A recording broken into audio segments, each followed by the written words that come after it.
15. Okay. All right. Welcome back to the Resonant State, the most popular podcast on earth, in my mind, which is all that matters. But join again in our continuing deep dive into the Manchurian candidate, declassified documents, etc. And we're joined by, of course, the godfather of research, William Ramsey, and Sean McCann of Wake the Dead podcast. And we're just going to continue this journey. There's been a lot of different threads. Many of these threads and individuals and people, these can all be traced out into a vast tapestry. But at this point, we're just kind of tying together some of these things and revealing how far back this stuff started. And that, in fact, MK Ultra, they already had a very advanced framework, and this lends credence to the argument that MK Ultra was actually a mass operation. This is primarily dealing with individuals. But without further ado, guys, welcome to the show. Thank you. Great to be back with you guys. Thanks for having me. I just wanted to say that this has been wonderful, and I'm glad to be on number 15 now. This is great. And we've tracked it from, this is the government's official understanding of how to make a human into a weapon. And we started with, oh, I wonder if scopolamine will do anything. Oh, let's see if this will work. And now they're like, how do we make them sink battleships? How do we make them, operant in our world order of chaos and, death cult? Basically. So this is just wonderful to see the documents. I mean, this has been fantastic, and just thank you again. Yeah, the Black Awakening, just like we mentioned earlier. Yes. It feels like that. And I'm glad you brought up the battleship or the submarine stuff that we talked about earlier, because once we get to William Joseph Bryan, which I think we'll get to, I have a little side thing about him in a plane crash in 1966, I believe is the date. And a book I think you guys will find really interesting, a little reading. But the potential for misuse, abuse, and downright diabolical actions are here. And a lot of these characters are really important that we've mentioned. Esther Brooks is really the primary guy. Even McGowan mentions him, Erickson, and hopefully today we'll get to two other ones. William Joseph Bryan, who, if you remember, was the advisor on the original Manchurian Candidate movie, friends with Sinatra, Bailey, Belli, going to these things, which we'll see later on in this. These hypnotic conventions were a big thing. I don't know if they still are, but we'll see some newer names, like I mentioned, William Joseph Bryan and Kroger, both very important, and also involved in one of the themes of this FBI document, which is the application of hypnosis to solving crimes. And we'll see that with William Saul Kroger and this famous abduction of a bus in Vacaville that happened in Northern California. And there's some, like, I think one of the Dirty Harry movies kind of portrays something like that, this bus abduction. I think the original one, but it involved William S. Kroger, who's mentioned in this document. Just before we dive in, I'll just say a few things. I've been getting into the fact that a lot of this research, which goes in directly into the Macy conferences, the first conference on cerebral inhibition is another term for hypnosis. But what is, you could say, really disturbing about what's called second order cybernetics is this has actually been implemented. Now, maybe just accidentally, but it's implemented into many, many types of therapy. It's implemented into the education system. It is directly implemented into things such as online gambling, such as, phone gambling, pornography, DEI, whatever. This is all second order cybernetics, and it all follows directly upon these patterns.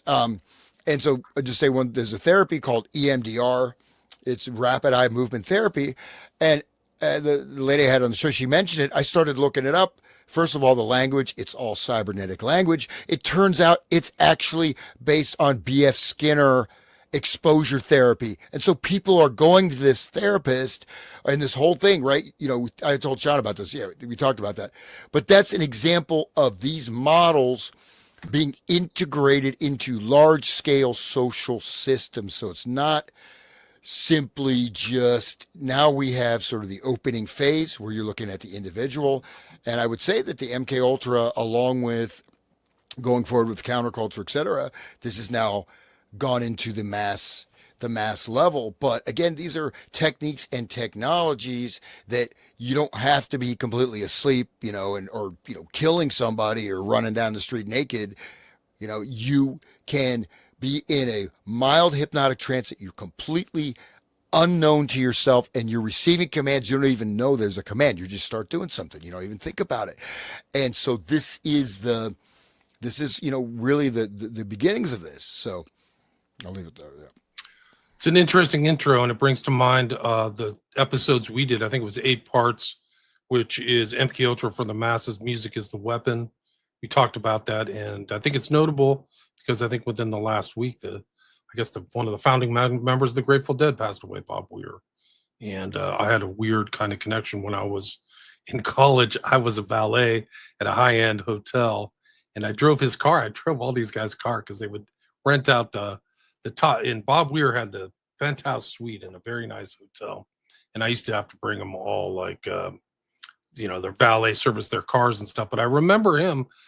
It's kind of weird because they were all famous, but they let us just drive their cars and stuff like that. But I remember listening, just a little vignette is listening to the Joshua Tree. He was listening to U2's Joshua Tree, which was kind of late 80s or something like that. So I found that kind of weird. It hasn't aged well. I don't think the reputation of U2 has aged well as like that, but I used to like that album, so I admit to that. But anyway, no offense. It's okay. I'm not offended. I actually like the back side of that album more than the front side, more than what they play on the radio. But it's just an interesting thing being around those guys, and just a lot of a lot of weed. It's funny because like U2 is directly connected to the like if you look at the Dave McGowan stuff of Laurel Canyon, U2 is like the British version. They're like, they say they're Irish and they're like related to British royals. Like it's so freaking, god damn it. Like, I mean, it's gross. And he has weird entree, like he's pictured with all kinds of like, you know, high society type people all the time. It's very strange. Oh yeah, Bono with the Pope and all that, like Mother Teresa, all these people. Okay, his sunglasses, you know, Bono, like, yeah, guys, you know, no, Houston, Bob Weir, Bob Weir, though, the counterculture member of the Bohemian Grove. That's about as counterculture as it gets there. Yeah, but his Welsh schmerz, he called it in that quote, that clip. You remember seeing that clip talking about going there? His Welsh schmerz. He used that word on the radio just to like prove he's one of them. You know? Right. Wasn't he in the same kind of club there? Like it's divided into smaller clubs. I think he was there with George H.W. Bush. I think he was in the same club as Bush, if I remember correctly. Probably. Which is very weird. A lot of people don't know this. They always talk about the Bohemian Club up in Sonoma, but they have a very Tony, very nice high-end club in San Francisco, and it's very exclusive. And it's literally right next to the Olympic Club, which is another kind of exclusive club that Newsom kind of went through, Gruesome Newsom. But they always kind of leave that out in their commentary because it doesn't have this huge creepy owl, but it is creepy. It has the motif. I've actually been in there, and it has that kind of secret society motif of a kind of a closed room with a fireplace and high-end leather chairs. There's something the way that these guys design this stuff. These elite guys, they love that kind of view. And if you watch the end of The Good Shepherd, it ends with like this wasp guy almost in an exact replica of the study room or the kind of club room inside the downtown Bohemian Club in San Francisco. It's crazy. That makes sense. Yeah. And just to say that, like we're living in the fruits of all these years of experiments. Okay. Yeah. And so far in January, in case anybody wants to know, 22 mass shootings already, off to a good start. You know, no, I mean, the 22 mass shootings. Has anybody heard of any of these? Most likely no, right?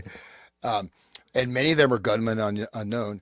But the other thing is, just because I've been watching these videos of people going through the European capitals, I think I mentioned that before, but I mean, you look, Brussels, 70%, they're all Muslim. You get these towns in Germany, they're just trashed. Okay.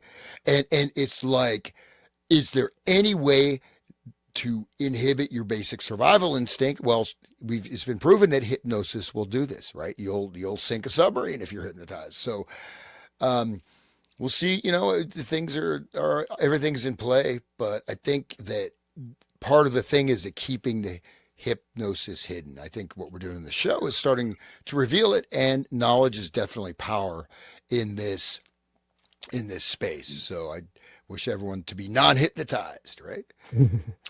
Right. And they're going to have to really amp it up before this 2030. They've been advertising 2030s the year for all this, like for the past 20 years. They're like 2030s when we're going to have it, guys. Get ready. So we got 4 more years. Good luck, man. Let's keep fingers crossed. Let's hope we survive. Yeah, I did a show for Billy Ray Valentine. It's on his thing. It's called the D-Hypno Program, which I have my logo was a TV with like an X across it. So people can check that out on my podcast. So I kind of had this, like, instead of the hypno program, the D-Hypno Program. But yeah, so it's kind of coming to, like, that's the whole thing about human beings, or a lot of even like this ascension of our life's calling is this kind of like awakening process. And I think part of the acknowledgement of hypnotic effects and things like that is a form of awakening. Like, so it doesn't happen to you. We watched that one with the big guy, whatever, Tony Robbins, doing this Ericksonian hypnosis, which doesn't look like the guy holding the watch or talking to you, but something different, like this kind of shocking grab and then the suggestion, right? So learning these techniques, a lot of that stuff is used in sales too, or a lot of kind of, you want to get your customer into a suggestible state so you can tell them what to do. So it's very important to understand these kind of dark persuasion techniques. One more thing about Tony Robbins. I don't know if we brought it up earlier, but Tony Robbins promoted a technique of breathing together with your partner, and like using that to I forget exactly what the reason was, but I went and looked it up in that Cult and Occult book. I was looking in the book for Kubrick stuff because it's the one that Kubrick was using for Eyes Wide Shut. And there's a piece in there about an occultist who teaches about breathing in unison with someone else to get control over their will. Like it's the same as what this guy was teaching. It was very interesting. I posted on X, I think, maybe a long time ago. Well, no, there's a tantra technique, right? Where, that's one thing, but okay, it's one thing if you're with your significant other, with your furry Someone you furry. trust. Right? At Mar-a-Lago with a furry. I trust my furry. But the thing is that, okay, so, we just simple things, entrainment, right? You have entrainment, and then, like Mesmer, okay, the animal magnetism, that's pseudoscience. However, it's not a fluid, it's the electromagnetic field around the body. It's electromagnetic field in the brain, which is absolutely real, right? But these intersections, and again, a lot of the stuff now is installed in the neurophysiology, base of the brainstem, reflex level, right? A lot of this stuff now, once you get that, then the conscious mind cannot really do much when it's in the body, in your basic survival instincts. We talked about doom scrolling. That's an example. That's also like a type of hypnosis, but this stuff gets installed, and this is all Pavlovian stuff. Pavlov and B.F. Skinner, right?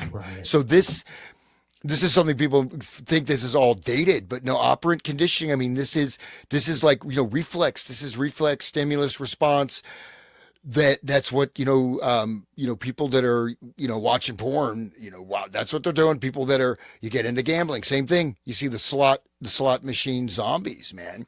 And Right. these are immensely destructive forces and technologies that really should be banned, right? And gambling is now the second largest growth industry in America.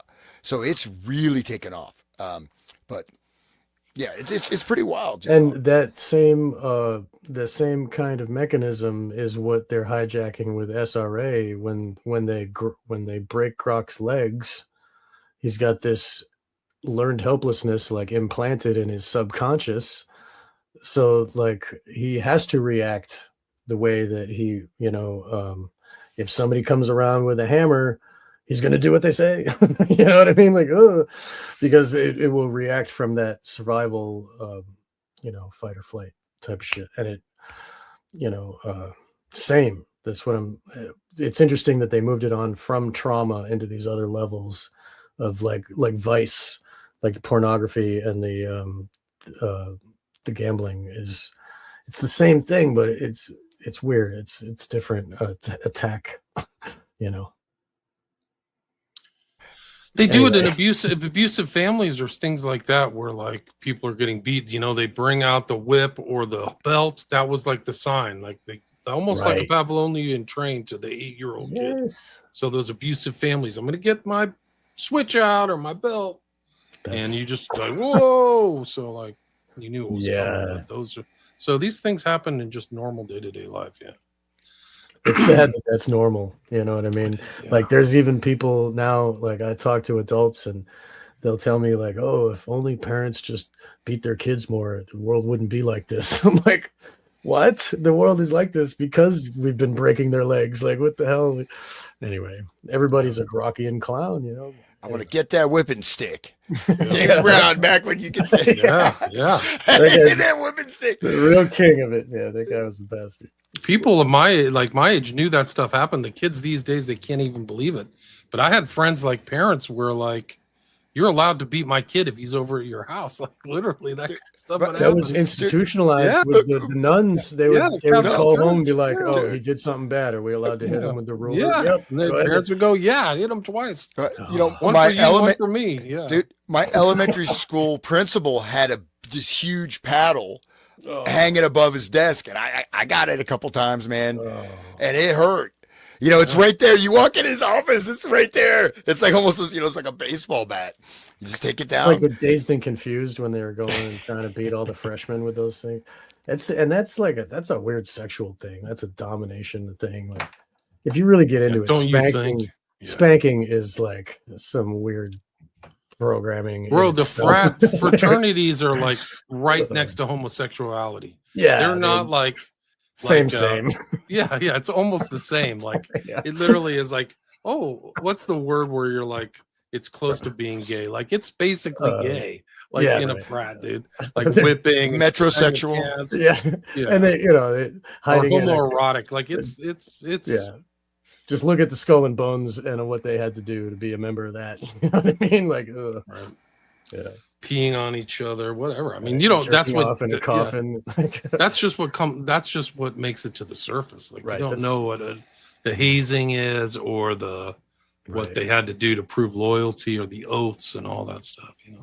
And those are the levels of hierarchy. That's how you build a hierarchy, with those levels of oaths. And it's just it's the same. Like if you look at the hierarchy of like the Catholic Church, that's just as homo as the freaking secret society of like Yale or whatever.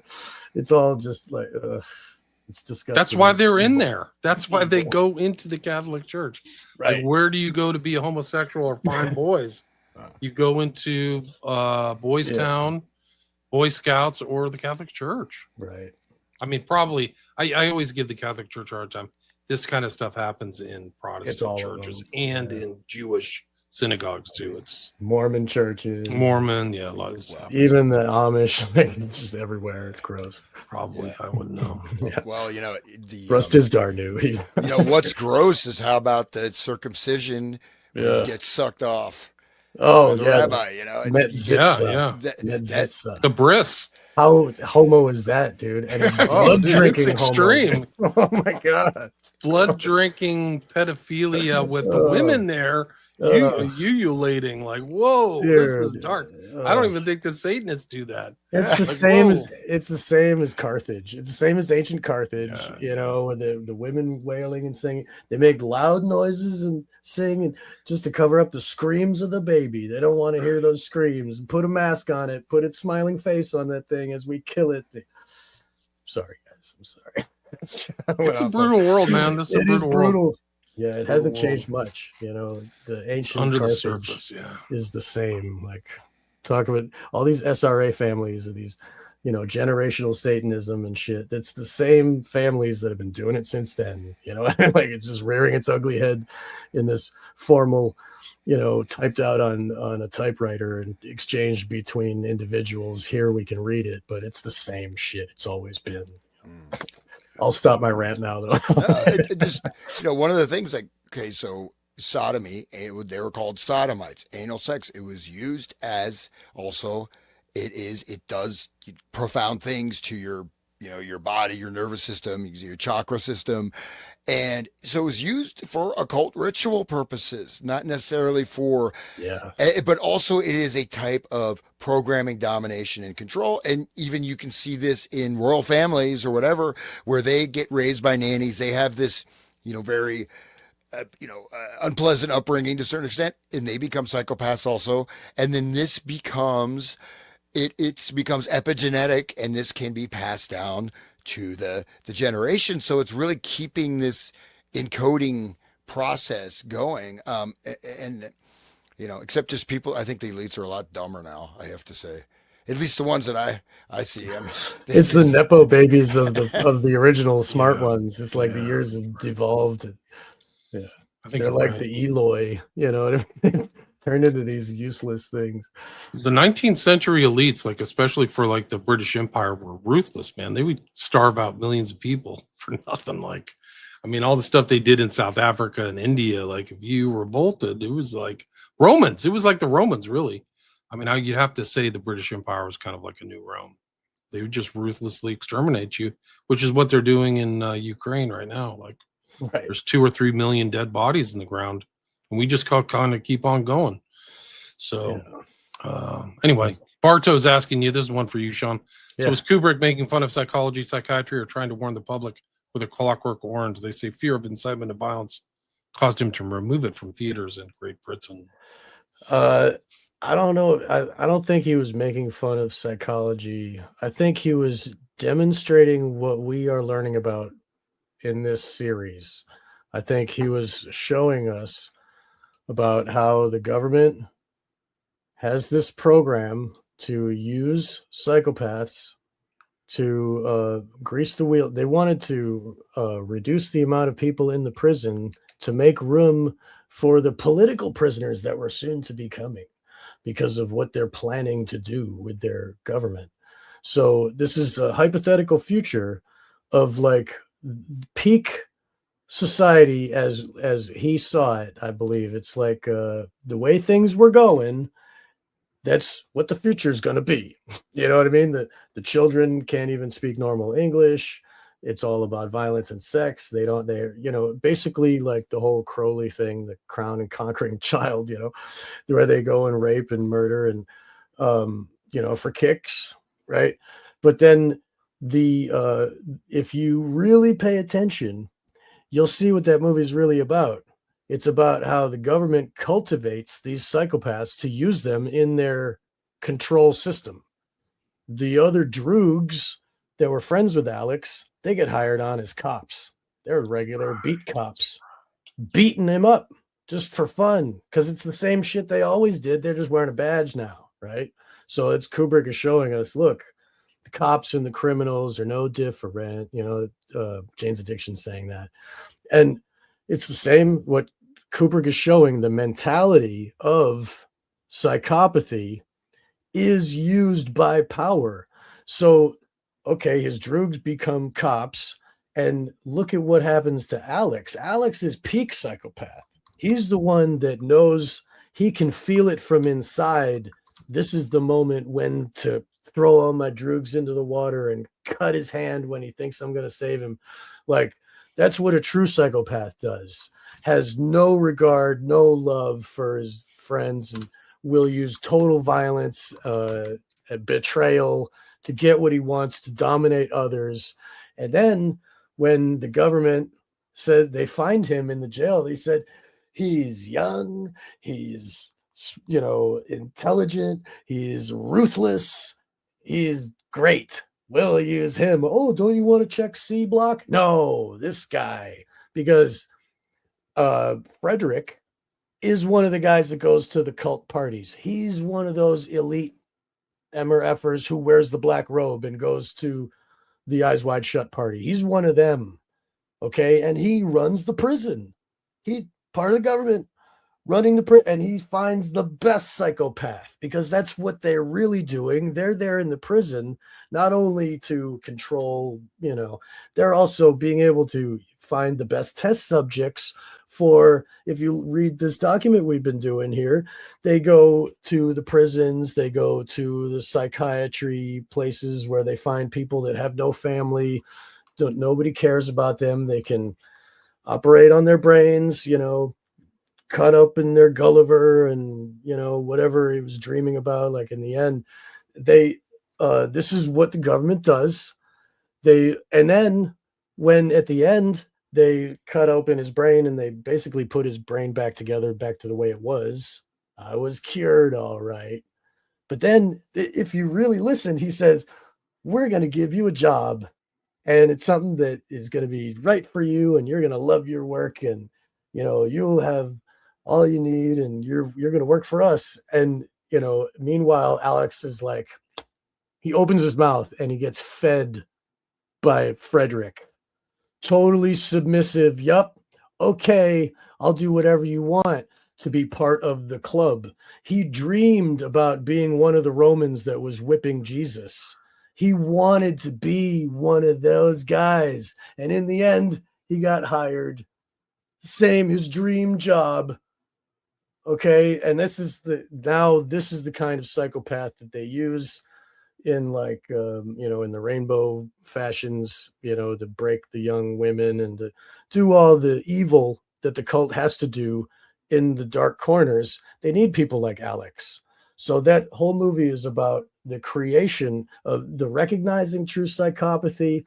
True psychopath sees true psychopath, and look what they can create, and it's just a example showing us what psychopathy is. Like, a lot of his movies get into that psychopathy and morality, that type of thing. But I think that movie in particular is about this process that William has brought to the table here. That we've been looking at with the Manchurian Candidate.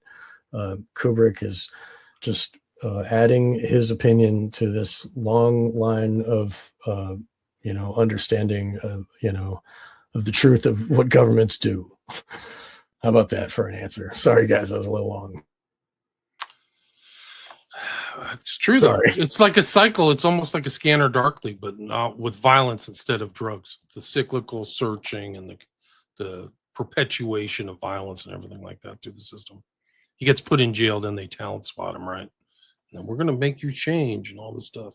Exactly. That happens. That stuff really happens. Like, it really is. Like, we know a lot of these prisoners and stuff been tested on Blighty Bulger and all these other guys. Yeah. Charlie Manson. Manson, yeah.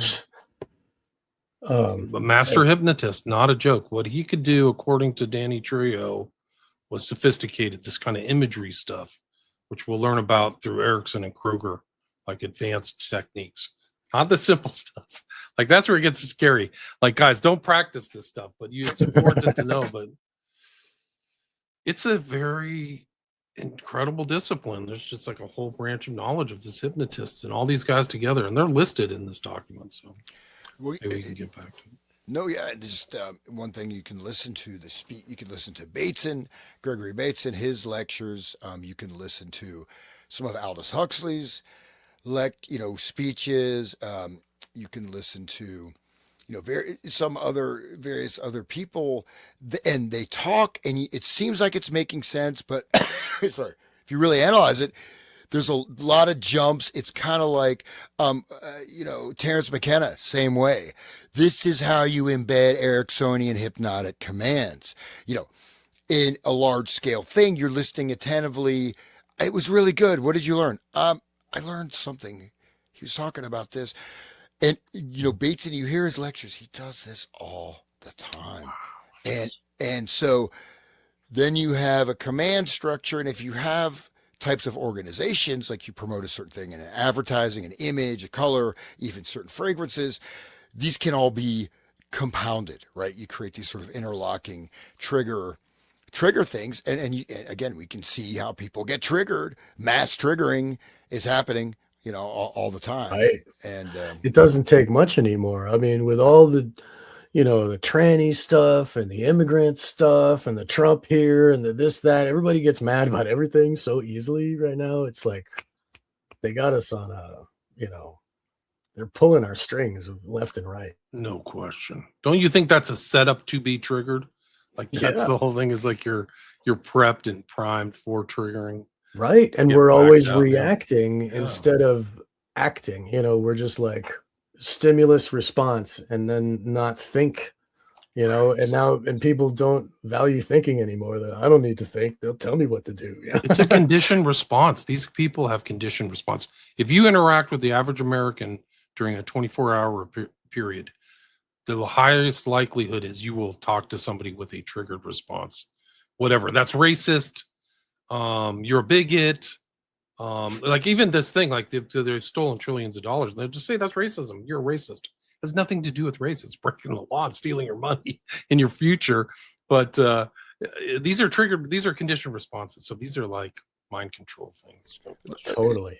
You're right. I mean, these are words that if you look at it, okay, what's the actual meaning? What's the context? What does this actually mean? It doesn't matter because that term, boom, it's immediate response. The word, it's now, if you say, you have like someone as a murderer, well, if he's actually killed somebody, then this is a correct designation, right?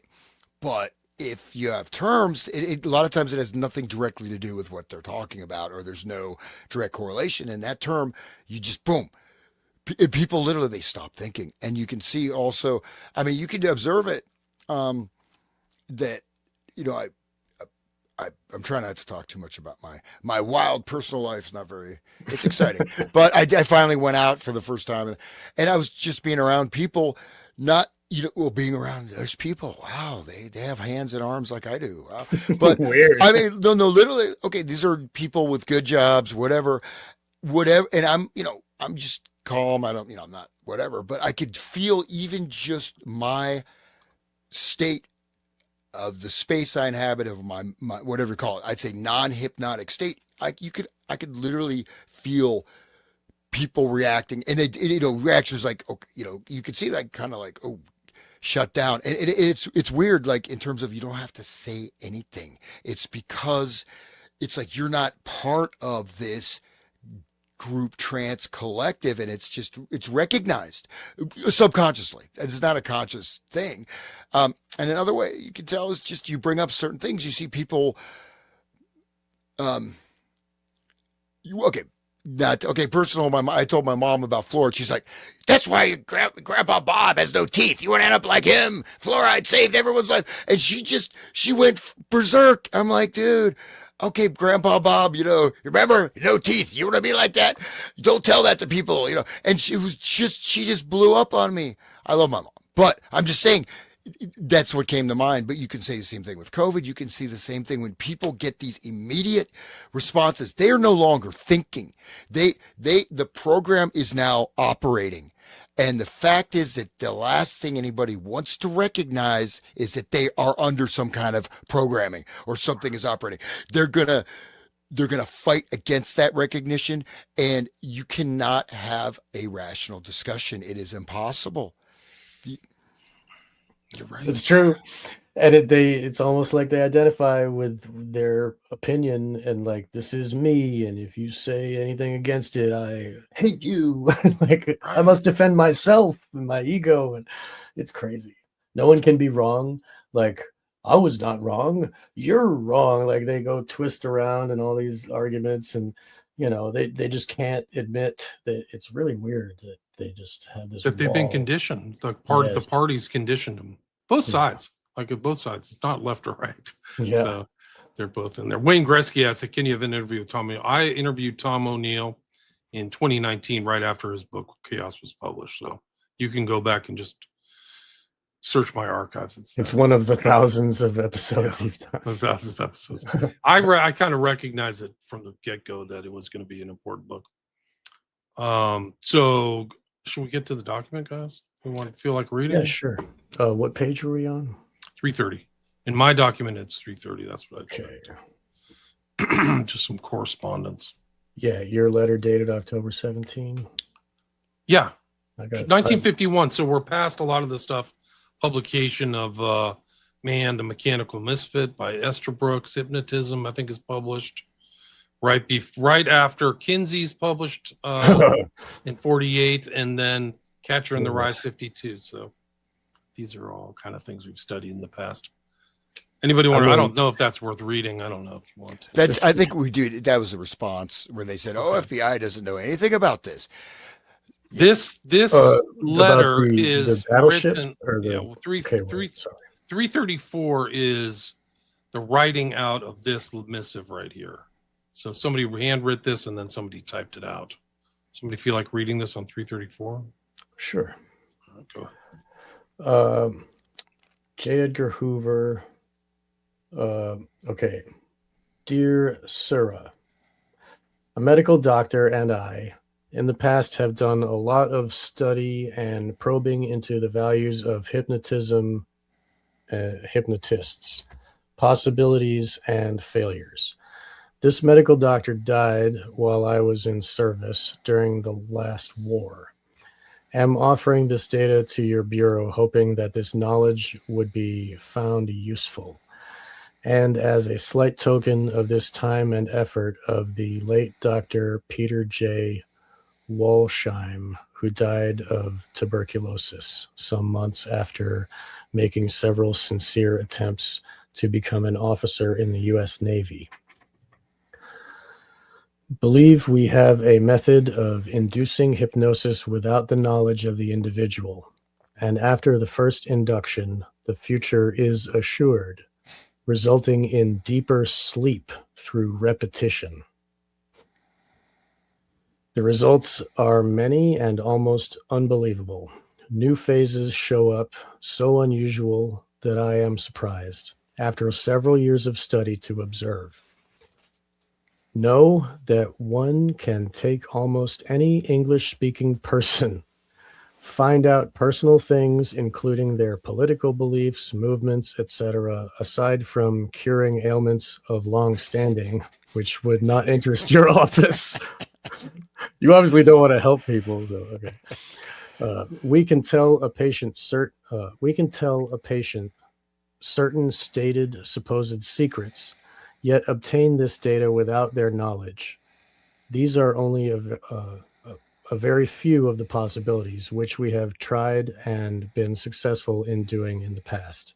I, personally, have never been in trouble, arrested, or to my knowledge, had any reason to be under the scrutiny of any police department.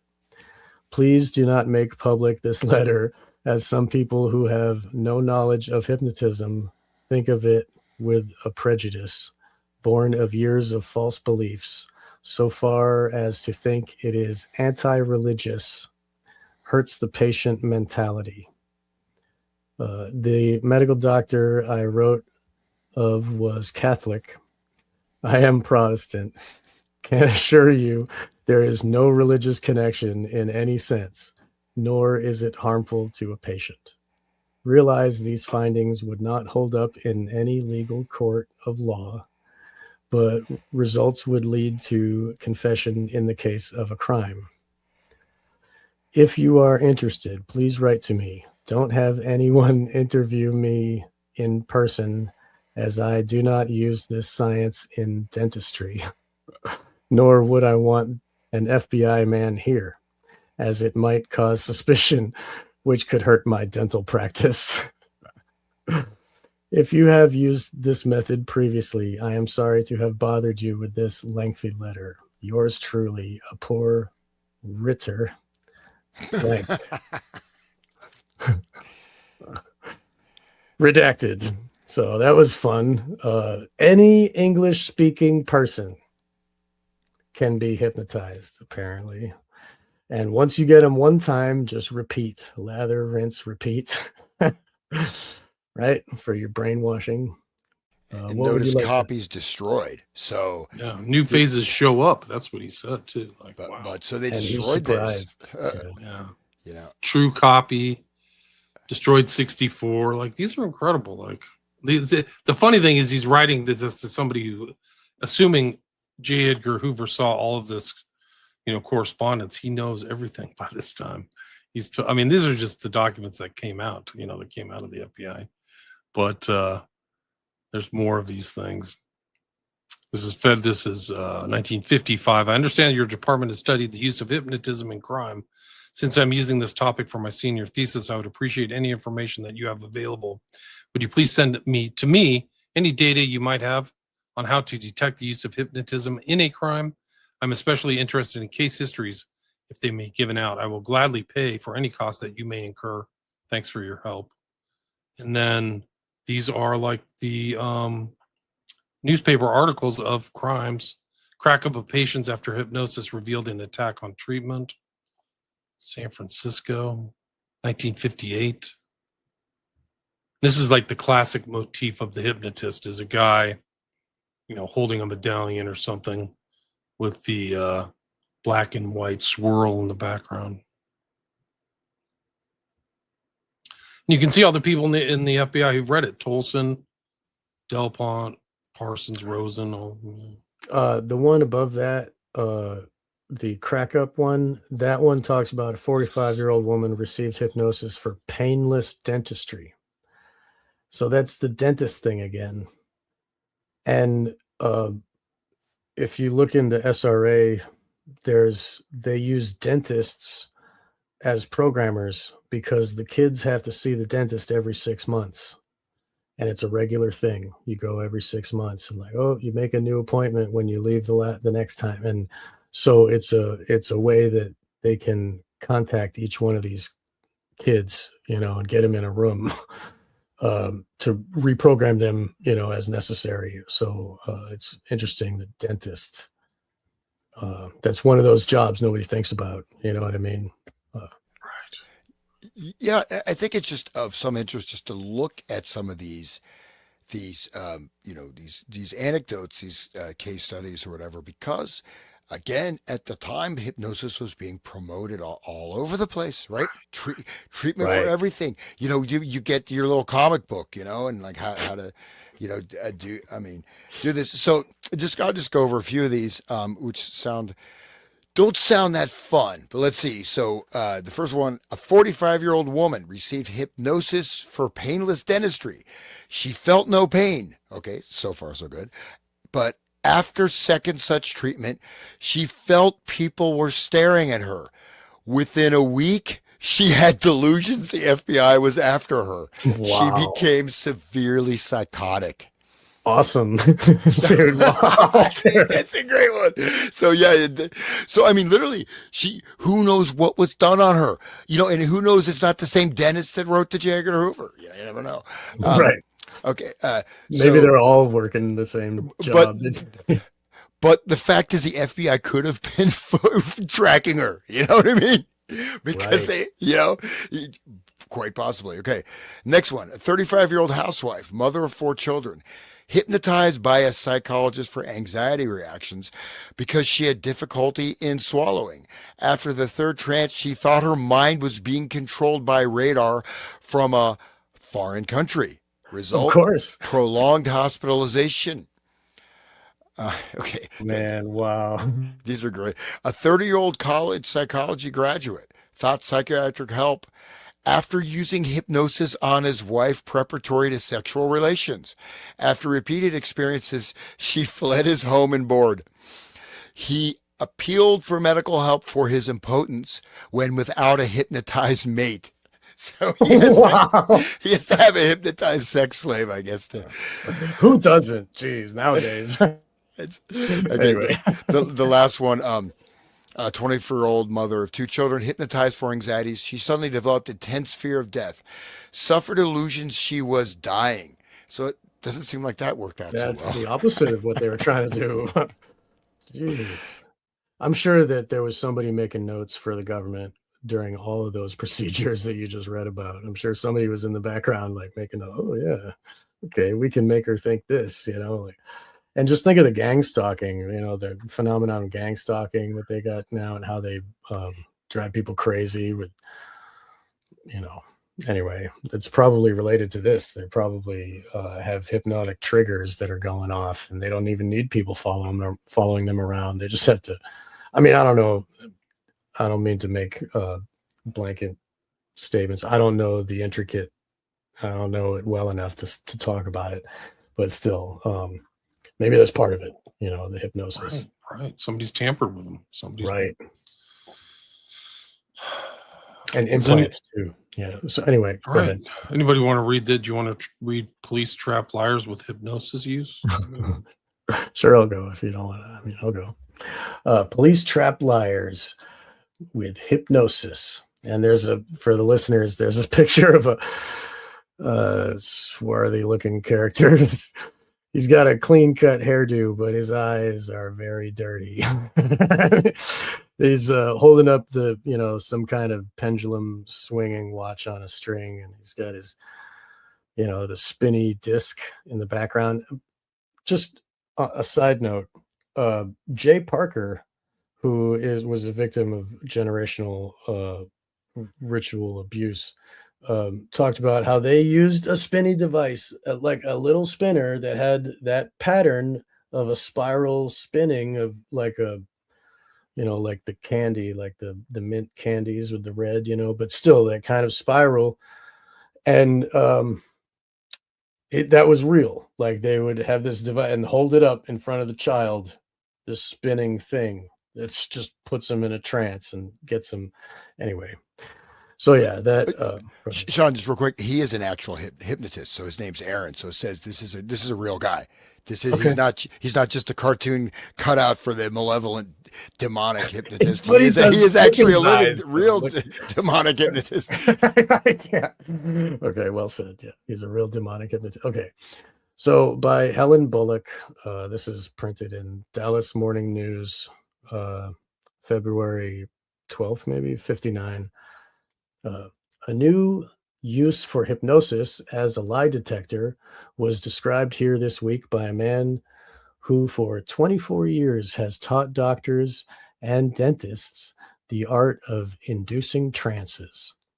Harry Aarons of Newark, New Jersey, said hypnosis can be used either with a polygraph lie detector or independently to help law enforcement officers put the finger on fibs. If you kids don't know, fib is a lie. Anyway, here's how it works. The suspect is hypnotized, and while he is in trance, an autonomic response is planted in his subconscious mind. That is, he is conditioned so that after he wakes up, he will react with a specific mannerism every time he tells a lie. His eye will twitch and he will scratch it, or he will pull his right ear, or he will rub the back of his head. The spellbinding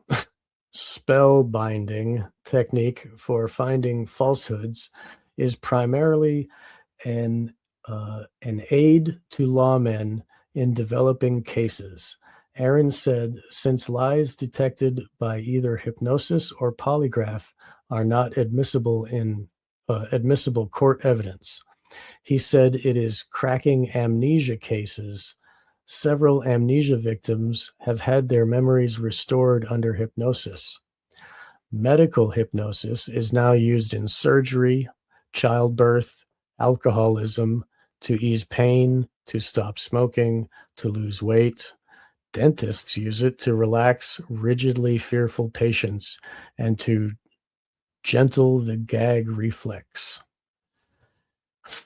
Gross.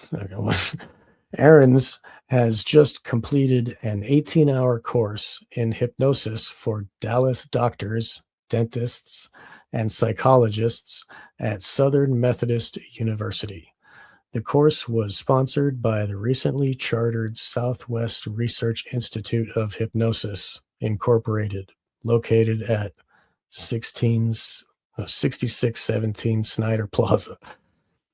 A similar course was started in Fort Worth this week. Aaron's is executive director of the Association to Advance Ethical Hypnosis. As opposed to the advanced unethical hypnosis. It's That's interesting just- that they have to use that word, right? Because Yeah. he's saying he has to use that because there's some that are not ethical. I mean, you'd think that didn't he state that all hypnotists are unethical? Like, you know what I mean? Like, just the nature of it, it breeds. Anyway, but I mean, I guess the ethical one as opposed to the plain old immoral kind. Like, anyway. Yeah, let's see. Its goals are to advance the serious uses of hypnosis and remove the art from the realm of stage stunts and quackery. He also conducts a resident school in hypnosis in New Jersey, attended in the past 4 years by students from 46 states, and is editor of Hypnosis, a quarterly journal. We should look that up and see if there's any copies of that, Hypnosis.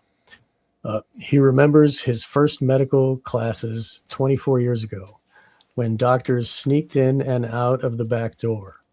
Hypnosis has recently gained wide acceptance in medicinal and dental circles, and even got an austere nod from the Conservative American Medical Association last September. And so, just to note, first of all, in this article itself, it's a very odd article. This guy, this picture. The picture itself is like a type of hypnotic induction picture, right? And there's a weird little medallion. He's got the ring. There's some kind of stuff in the background, and there's some kind of strange wording in this. And one of the things, though, of course, I don't think we really care about stage stunts and quackery. We're talking about people going psychotic or murdering people or committing crimes or whatever else. Second thing is this is how they say one person may have 1,000 people that they can control hypnotically. You train the people, you disseminate it. They can also be in a permanent mild hypnotic trance, and they will continuously, promulgate the particular whatever triggers or patterns that this guy wants them to. And what made me think of that is just this last line or last couple sentences. Okay. He remembers his first medical classes 24 years ago when doctors sneaked in and out the back door. What does that mean? What does that mean? It means, well, it means something, but that's an example. So that's the kind of thing you're reading it. You're going to your mind will just go right by it. That's what made you go back to the article. You probably could find, some kind of embedded hypnotic triggers. Cause literally what the heck does that mean? Why would doctors sneak in and out the back door? What is that? Okay. And then austere nod. In medical and dental circle. So austere nod. So yes, it's okay. We like it. It's like Zeus. Okay, you can hypnotize people. We believe in you. But it's just weird. We're probably going to analyze this, but this is like a Twilight language, right? This is example of Twilight language. And again, that if you keep looking at that picture, I mean, it does start to have a weird effect on your brain. It's like, I mean, would you want that guy to hypnotize you? I mean, this little Hitler mustachio thing. I mean, the guy's really. He's almost got this Duper's delight smile, like, oh, I got your consciousness. It's like I got your nose, like. And it's funny the way it's worded is this is an advertisement. The first one was like, oh my God, it's scary. These people are going crazy. The one we just read a minute ago, but this is like from another. They're selling it to you. This is propaganda. You should, hey, dentists do it, and you can stop smoking, and look at all that we can do this. And they got this photograph. They paid for a photographer, and look at, like, to print a big photograph in the newspaper is a big deal. Like, that's a lot of money to make this. They created this the way that it, just like what Jan always would talk about with the teenage allowances on the cover of that Life magazine, Time magazine, or whatever, where they're promoting mushroom use, and the article with Gordon anyway, Wasson. Gordon Wasson, yes, exactly. And on the cover it said teenage allowances and then mushrooms, and it was like, opening up the door of, like, and it's like programming you, like, oh, allow your kids to do mushrooms. Like, it's a good idea for mushrooms, and it's you know what I mean? It's like setting up these type Bro, of, from this perspective, you're the subject, right? You're sitting down in the chair. He's looking right at you. This is what they do. with the tools of his art, man. Crazy. Yeah, and there's again, there's you have book the subliminal seduction. There was a lot of work starting in some of the early 60s or whatever, looking at all the subliminal stuff in advertising. And Right. so this is very well known about, and look, what I mean, and so then what I was saying, if someone wants to really take the time and go through stuff, but because now in a later age, right, you go back and look at actual hardcover Life magazines from the 50s or other things, right, it just pops right out at you, right? We're a lot more jaded, but yeah, so who knows? But it's a weird, like, that nonsense sentence. I mean, obviously it's carefully edited. Why are doctors going in and out of the back door? It looks like there's some more homo stuff right there. I thought this was the Association of Advanced Ethical Hypnosis. So ethical. Don't they just walk in the front and just right. Hey, we're here to help. Good I don't need to do anything. But he says he was in medical school. He wasn't even getting hypnotic training. So what is it? There's no relevance. It doesn't have any relevance. But anyways, but it's just. Man. It's probably one of those winks of, like, for the eyes to see and ears to hear, those people that know, and like, oh yeah, in and out the back door. I don't know what he's talking about. I'm going to be calling Mr. Harvey Owens. He's my kind of man. Yeah, maybe he hooked up with Hoover. Yeah, right. This is amazing. Like, Hoover's done all of this correspondence. He's talking to the leaders of hypnosis, and somebody sends him a letter, and he sends it back. As of your letter, August 15th has been received. I certainly appreciate the interest which prompted you to communicate with me. As much as I would like to be of service to you with regard to your request concerning cases relating to criminal use of hypnosis, I must advise that no statistics or records of this nature are maintained by the FBI. Like, of course. I'm just not buying that, man. That's it. It just shows some of the activity of these guys. Like, right. They're literally sending so much correspondence. It's incredible. It's funny they got to put out those letters every now and again to, like, oh, cover it up. They're saying too much. We're not keeping any statistics. We're just we call it something else. We just call it mathematical tables. We have thousands of documents of all of our studies and stuff like that. Well, then there's another earlier one. Someone asked about information. We didn't read it about hypnotism, and they said, sorry, we have no information, but here's a wonderful book on the history of fingerprinting at the FBI. No relevance, but you get a special book. They send you a book on fingerprinting, but we don't have any information. Sorry. Like, literally no information. Come on. We just went through hundreds of pages of information. 300 pages. Right. This is just what they got. Like, this is just what they searched for Estabrooks. Think about the other correspondence with maybe Erickson or some of these other characters, naval intelligence. We don't know. I would assume there's probably 10 times more information. You just haven't, sent the right FOIA request. Right. You have to word it properly. Yeah. Like, you want Estabrooks? Just like we said, like, we're joking around. Some guys are like, well, Estabrooks, there you go. Psh, I'm going to a pizzeria or something, Gotta get this out before lunch. Yeah. Yeah. Let's see, when's this? This actually is in, I think, response to this letter from Harvard Law School, August 15th. I'll read this. Dear sir, I'm doing a paper which deals with hypnosis in order to aid the medical, police, and legal professions. It is being done here at Harvard Law School as a part of the program of research and writing. The paper deals with the use of hypnosis by a criminal for criminal purposes.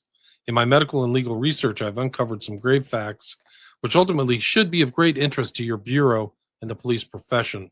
In order to ensure that this work will not merely repeat work that has been done, but will be new, conclusive, and correct, I find that I need the cooperation of your bureau. I've discussed the criminal use of hypnosis with your agents in Philadelphia and Boston. They both suggested that the Washington office and its Department of Criminal Statistics would be of great help. Will you send me reports and a list of the names of any cases which have been brought to court involving the use of hypnosis for criminal purposes? Any information you may have concerning the misuse of hypnosis. May I again assure you that the information you may send will be used in a work designed to aid the police, legal, and medical professions. The work is not being drafted for popular use. I don't know what that is. So I think that this is his response to this. I advise no statistical records of this nature. We have no records of maintaining this. Just totally crazy. And then this is Esther Brooks. It's from White. So I think we mentioned White in an earlier one, if I remember this one. But this is juvenile delinquency. He's gathering statistics. This is 59. When was this sent? August 15th. So this is August 21st. Who's Mr. Parsons? Is he part of the FBI? I don't remember. Anyway, I'll read this. Subject, Dr. George H. Hoban Estabrooks, Chairman, Department of Psychology, Colgate University, Hamilton, New York. Reference memo from a Mr. M.A. Jones to Mr. Deloach, dated August 17th, 59, concerning the above captioned individual. Dr. George H. Estabrooks and Dr. F.L. Reinwald were interviewed at the FBI laboratory by S.A. on August 19th, 59, relative to the use of hypnosis in juvenile delinquency. Hypnosis in juvenile delinquency is a current research project of Dr. Estabrooks, and he has applied for a grant in the amount of $40,000 from the National Institute of Mental Health in order to conduct research in this field. Dr. Estabrooks stated that statistics compiled by Sheldon Gleck of Harvard University indicate that a boy becomes delinquent due to resentment on the part of the father towards the boy. The boy, sensing this resentment, rebels against the father and turns towards the gang, etc. Dr. Estabrooks' plan is to hypnotize a number of juvenile delinquent boys with parental consent and give them post-hypnotic suggestions in order to change their ego ideal from the father to a person such as a minister or anyone of responsibility whom each boy respects, thereby eliminating the cause for rebellion. Dr. Estabrooks stated that he would like to have the following act as consultants for his research project. 1, Harold Rosen, Sheldon Gleck. 3, Milton H. Erickson. And 4, FBI representative. And memorandum to Parsons, Reed George Estabrooks. When questioned regarding the specific purpose for an FBI representative, Dr. Estabrooks said that an FBI representative would give prestige to his project and would be able to furnish miscellaneous information concerning the adult criminal. It was pointed out to Dr. Estabrooks that his research project appeared to be more directly concerned with the medical field rather than law enforcement, which is the primary responsibility of the FBI. Doctors Estabrooks and Reinwald were straightforward, sincere, and held the Bureau in high esteem.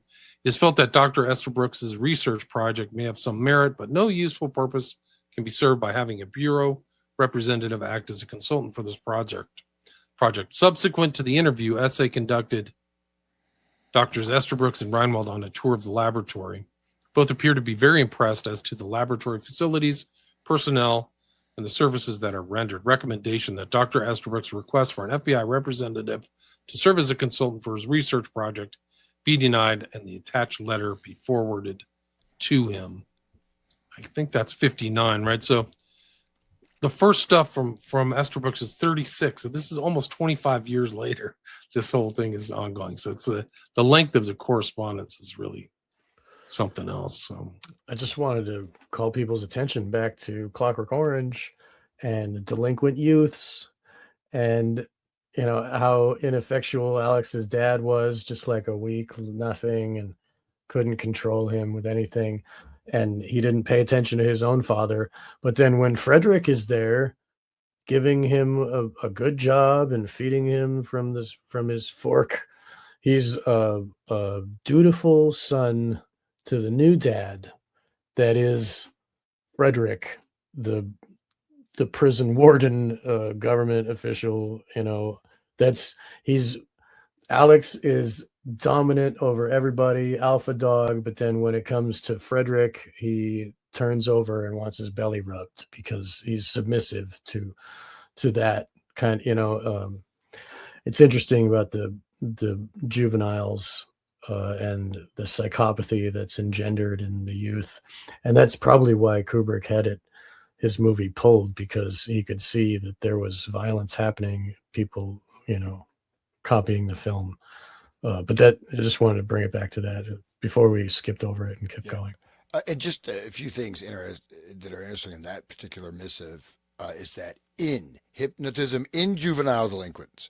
But other thing is changing the ego ideal. So that seems kind of like a one size fits all. It's not every the person that the kid resents their father. That's why a juvenile delinquent. Okay, maybe in some cases, certainly not in every single case, but they're changing the ego ideal. What is that? This is Lacanian, Neo-Freudian inner mirror psychological programming. So the inner mirror was it was supposed to basically, you're supposed to outgrow the inner mirror by 1-year-old, 2-year-old, 3-year-old, but the inner mirror, because this basically is a psychological stage, you see yourself as the parent, right? Ideal parent. For a teenager, they shouldn't even have an operational inner mirror. That's what exactly that is, ego ideal, right? But basically the inner mirror, this was what Adorno, Princeton Radio Project, talking about how this is how pop music works as a cultural, transformative tool, because the listener, if this inner mirror stage is not, you have to, you should not even have that operational by the time you're 5 years old.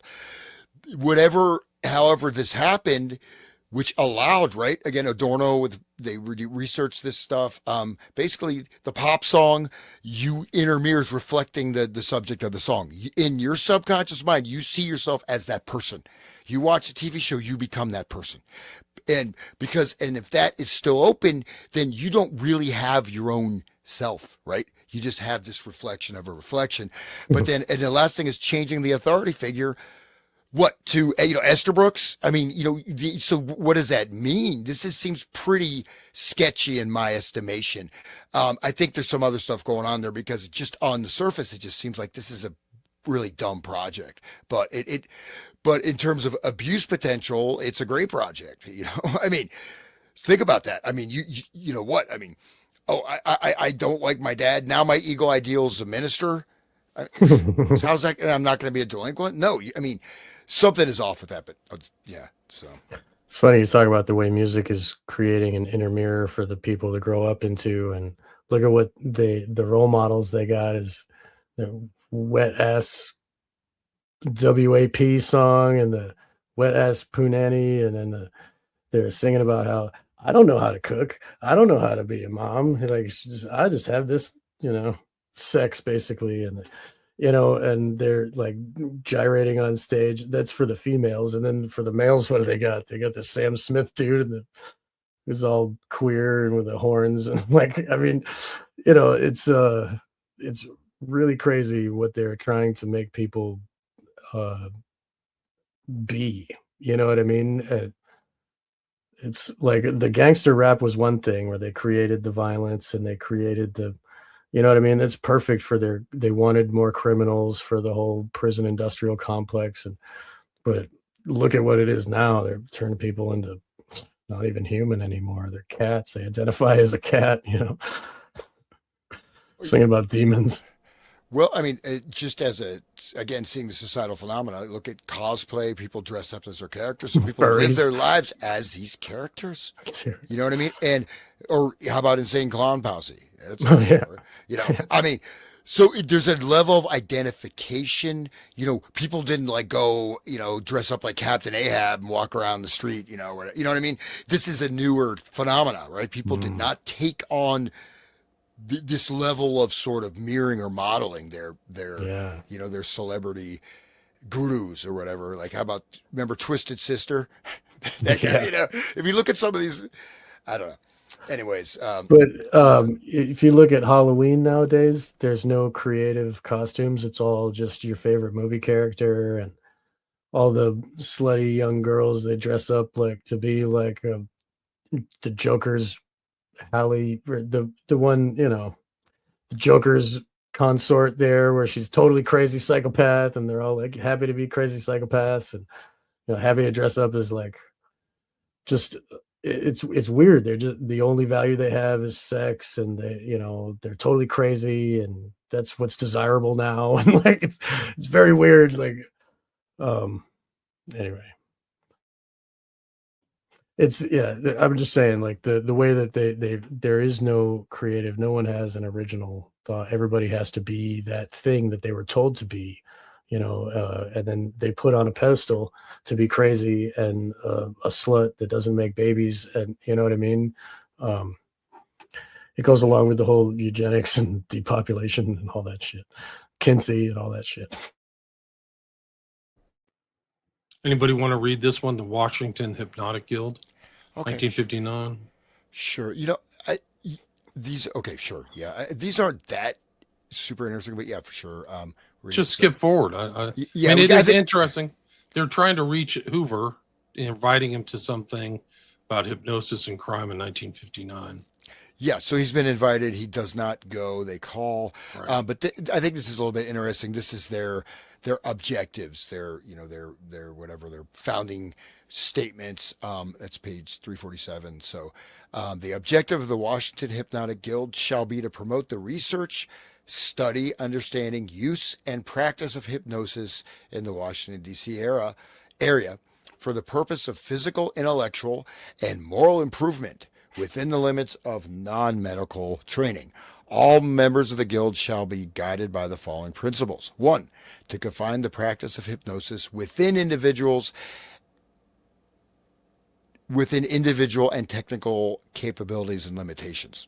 Well, that I'm not sure exactly what they mean by that. To confine the practice of hypnosis within individual and technical capabilities and limitations. Okay. 2, to confine the practice of hypnosis to the best interest of the subject. 3, to remove any suggestion that may be detrimental to the subject. Well, how's the suggestion going to be there unless you guys put in the suggestion? Who's to decide? Who put the suggestion in there in the first place? Okay. 4, never to remove or attempt to remove pain, illness, or symptoms of emotional disturbance unless within the capacity of understanding. So what does that mean? I don't know. Or while working with a medical doctor. 5, never to attempt hypnosis with persons who are feeble-minded, epileptic, or possessed of a weak heart. Well, how do you know if someone has a weak heart? Okay. 6, never to engage in any form of stage hypnosis or become a party to it for the sole purpose of entertainment. Okay. If anyone thinks they know what all that stuff actually means, I'm not sure. They're giving these kind of statements because this is what happens. People have hypnotized people with a weak heart or feeble-minded, or at parties and entertainment. It's like that's why they have these principles. It's like this is the exemplars of the misuse of hypnosis. It's funny. It's almost like they're showing to everybody, look, guys, we have ethics. Look, we have rules that we all follow. Trust me. Look at what we follow. Look at what we're all nice. It's like wearing a badge of like honor. Look at this thing that I created. It's like that meme of the guy that from, he gives a card that says, I'm allowed to do what I want. And you know what I mean? Like, this is what they're doing here. And to confine the practice of hypnosis to the best interest of the subject, who's to decide what the best interest is when the subject is asleep? Is it the doctor gets to choose? Well, I think we should give him more pain. I think we should totally control their mind forever. Like, what is the best use? That sounds subjective to me. Absolutely. So I'll just skip ahead here. So basically there's some correspondence. The Hoover can't attend, but they seem like they really want Hoover to hang out with them. So this is October 19th, 1959, page 348. This is another one from the Washington Hypnotic Guild Incorporated. So it's addressed to Honorable J. Edgar Hoover, Director, Federal Bureau of Investigation, Department of Justice, City. Okay. Dear Mr. Hoover, we of the Guild are indeed sorry that you were unable to attend our last meeting, which proved to be an interesting and enlightening one for all in attendance.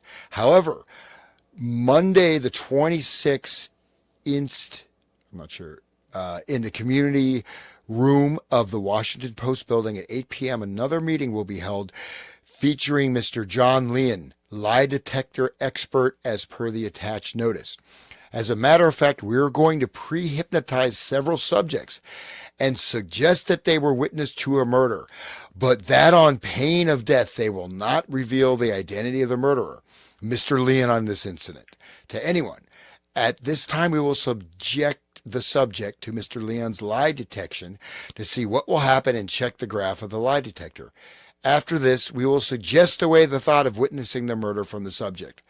Also at the meeting, we hope to have an MD to check the depth of hypnosis in the pre-hypnotized subject so no one will doubt the authenticity of the subjects used.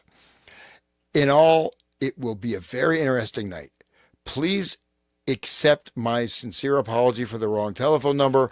The girl was a little too fast in her transposition of the same. Above is the correct number. Trusting in your many and varied duties will permit you to attend this meeting. I am sincerely yours, Leonard K. Owens, Secretary. Didn't they just break their rules that they weren't supposed to use these things for entertainment? Like, this is entertainment. Like, they literally just broke their following principles. We're going to do it for entertainment. Everybody will have fun. Yeah, it'll be a very interesting night. We'll stab a hat pin right through her arm when she's asleep. It'll be great. Dues are a $5 single membership. This little Monopoly guy there. That's kind of a weird picture. He's like banging the gravel. Yeah, and this definitely seems kind of like, thereby exposing the stage hypnotist for entertaining purposes. Okay, so he's sort of, Aarons, this is the same guy, Harry Aarons, the guy in the picture. Remember? It's the same dude who's doing this. So is that Aarons? This guy? That's what I thought. No. I'm sorry. This is on Swarthy? the lie. Aarons. No, he's getting a plaque. So on the lie detector demonstration page, it says, "Don't miss next month's meeting. We plan to give Mr. Harry Aarons an appropriate plaque for his outstanding contribution to hypnosis. There you go. Yeah. His untiring efforts to advance hypnosis and thereby exposing the stage hypnotist for entertaining purposes has made him a national figure." So he's like, okay, so he's like, what is he doing? He's hypnotizing stage hypnotists and to entertain people. I don't know. His ability to conduct classes, lecture, and write has made him an organizer and leader for our cause. It is men like Mr. Aarons that have worked with the medical profession with respect and honor to publicize the use and need for hypnosis. So that guy's he's a big figure, actually. The Aarons guy, the creep guy. So. They're always trying to prove how virtuous they are, and everything's done with the highest, standards. Like, it's almost like you're saying it too much, like too much virtue. Like, oh, they're always so virtuous. We've got our own principles. Look how ethical. Yeah, we're only a psychopath would need to say that. We're trust us, guys. Trust me, bro. Let me put you under hypnosis, please. Trust me. The dingle dangle thing and this creepy smile. All right. I mean, are we did you want to get to those individuals that you spoke about? Yeah, we're almost there. We just need to get past this hypnotic guild. It's just interesting that he's in communication. The correspondence is happening. I wish you a favor reply. I will not be possible to accept. So they're continually asking Hoover. He's responding. The correspondence is taking place. They're trying to bait him or hook him through detection of crime through hypnosis. That's what they're trying to do to get him to come over for whatever reason. But that's the same thing. Like, hey, detection of crime. Come on, Hoover. And he's like, I know more than you. It's like, do you think they're trying to legitimize themselves by having Hoover be there? For sure. Yeah. Don't you think? Yeah. I mean, who knows what they're doing, all the other things, but But if Hoover shows up, then it must be real, and they must, I mean, I think that I don't know how. I mean, his reputation now is terrible, but I think back in the day he might have had a better reputation. People didn't know that. Yeah, that's his boyfriend or whatever, Tolson or whatever. Yeah. And all the crimes and stuff. Right, or the overlooked mafia stuff. Like, Yeah, there's the no mafia. such thing as the mafia. And then his involvement in bungling, like all these assassinations in the 60s, and then he died in, I think, 72 or 71. But this is interesting because it's right before the JFK assassination. This is April 4th. Oh, I'll send this over to the Honorable Secretary of Health, Education, and Welfare. Maybe this other governmental agency will have something to do with this. And then who is this? I don't know who this is. This is an interesting document. Anybody want to read this? This is 358. Want to read it? Go ahead, Sean. Sure. Yeah, I'll get there. 358. So this is is at the March 28th. I have true copy is at the very top, and it's to Hoover. Okay, but yes, I see that. I think it's kind of interesting for a number of reasons. So J. Edgar Hoover, director, dear sir, since 1958, I have done research on hypnotism. Books on the matter can be purchased anywhere in the U.S. There has been a great rise in crime connected to this. Throughout the U.S., teenagers are using it at parties and doing severe damage to each other, mentally and sexually. Some state laws must be passed. In England, it is controlled by the state or federal government. If you will recall, those two men from the National Security Agency were using it, the ones that defected to Russia. Russia has done a lot of research on this matter. I believe it has been used in their space explorations. If insanity can be induced by it, it can be cured also. A great field of research is needed. It is no joking matter. It's interesting. It's almost like, what do they really want to do? Do they want to stop, the insanity, or do they want to create more? Yeah. I have heard 90% of Russians, career army men, use it in place of medicine on combat. They self-hypnosis. In the East, it is widely used, like in India. These people are no fools, and I think it is time we did something about it. What are they going to do? We've got to control those bastards. Okay. The Navy and Army are experimenting with sleep and learn techniques, which is a form of hypnosis, I think, and know we need a crash program and fast. So people are going to learn while they sleep. I think that was in the Brave New World in the Huxley book. Right. And so here's the letter. The underneath, this is the same letter, I think. So somebody, wrote it up. Mm-hmm. And then Hoover sent something back. I think so. Is that December 18th? Is that? No, December 24th. That's a different one. This is the December 18th one. Is right here. Yeah. So this is the first letter the guy sent. I see. Yeah. Okay. That's the one that we read before. I read that. No, this is a different one. Okay. They says there's a note on one of them. It says it's the same guy. This is a December 18th. It talks about the laser maser technology. Huh. That, do you want to read this one? Sure. Yeah. So December 18th, 1963, Federal Bureau of Investigations, Washington, 25 DC, attention J. Edgar Hoover. Dear sir, our previous correspondence brought to your attention the utilization of the laser maser concept for remote auditing. Your Bureau reviewed this, then passed the matter to the Department of Defense as touched upon your agent who visited me in the General Webster Community High School. I believe that some publicity was given to use of this or similar method in hearing the hum, of generators through the walls of factories or generating plants in Cuba. This letter touches upon a matter quite apart from our previous correspondence.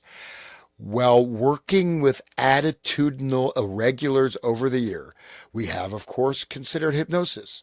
Previously, we had discovered the system in as much as school children are much harder to put under hypnosis than are adults. Recently, however, doing some groundwork for submission of a report to the President's Committee on Juvenile Delinquency, we corresponded with producers of electronic devices, which by pulsing charges around the eyes, place the individual in a condition of dormancy, electronically induced sleep. So that is quite interesting, right? Our correspondence with Mr. Robert Kennedy's office have informed us that no legislation currently exists relative to placing persons under dormancy. Accordingly, we suggest that to you that the use of dormancy-inducing devices as a means towards obtaining answers as against truth serums, etc., when such answers are found to be necessary. As a matter aside, we have found that under hypnosis, an individual previously willed against making certain revelations was made to give away the secreted truth by indirect means, say the flick of a finger for true or a smile for yes. Such wordless betrayals do not seem to be included when a person previously wills himself against revelation. We'd be happy to correspond with the Bureau. So that's light-inducing stroboscopic, photic driving, which is pretty interesting that we see that coming out with the 60s light shows a couple of years after this. Wait till we get to Kroger. If we can get to Kroger tonight, I'll show you some stuff. I'll bring it up. Okay, I'll let you guys read. I'll stop. So, go ahead. You want to read the rest of it? Where do we get to? That's the end of that one. That's yeah. it. Okay. Okay. And I think these are just their follow-up of this advising. This is basically saying that they said, we read that before, his letter acknowledged advising the Bureau had no statistics or records of the type he requested. So it's basically they're saying this is a cover-up. We said they don't have anything, regarding hypnosis in crime. Okay. And then I'm just going to go blast through these and I'll hand it off. So the next one is just, it's just kind of general. So this is a guy, the Harvard student sent him his paper. And then this one, this is Dr. George H. Esterbrooks, Apartment 3, Unit G, Sylvian Glen, State University College, Oswego, New York. Dear Dr. Esterbrooks, I received your letter of March 16th with enclosure. I want to thank you for thinking of this Bureau in connection with the third symposium on hypnosis. While I certainly understand your interest in this field, I regret the pressure of our office duties preclude my designating one of my associates to participate. One Albany enclosure. Note, in August 1959, correspondent came to the Bureau and spoke to representative of the library relative to the use of hypnosis in juvenile delinquents. He planned to hypnotize a number of juvenile boys with parental consent and give them post-hypnotic suggestions in an effort to assist them. In addition to medical men who were joining him in the project, he wanted a representative of the FBI to give, quote, prestige to his project. He was very straightforward and sincere. It was pointed out that this concerned men in the medical field rather than in law enforcement. Subsequent to his departure, it was recommended and approved that a letter be directed to him declining to furnish an FBI representative as a consultant. So that's that.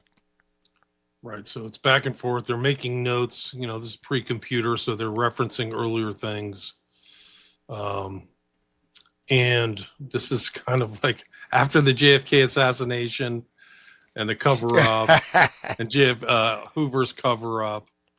And then this is Esterbrooks saying this third symposium, which they include a lot of the documents in here, or at least one of them.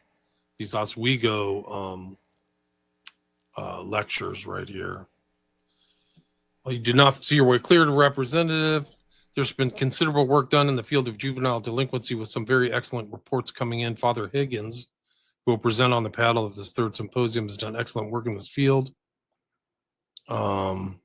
I'm asking you to reconsider your decision concerning the past two symposia and have a representative present to this. I assure you we will do everything in our power to answer the inevitable questions.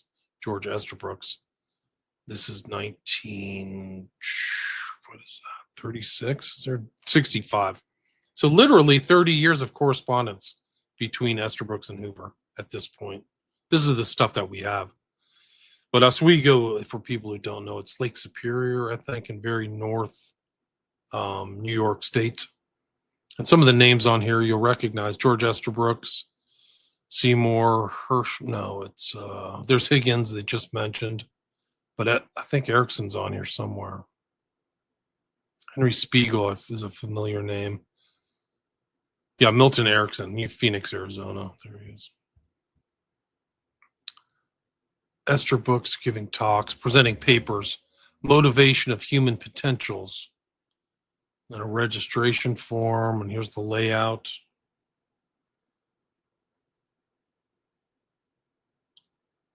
Symposium number 1 involved current problems. Symposium number 2, frontiers of application. And the director was Estabrooks, so he's the head of this. And then I think around this time he publishes The Future of the Human Mind, is like one of his later books. But this is an important document in this whole thing. We can go and talk about Brian, but this is 1966.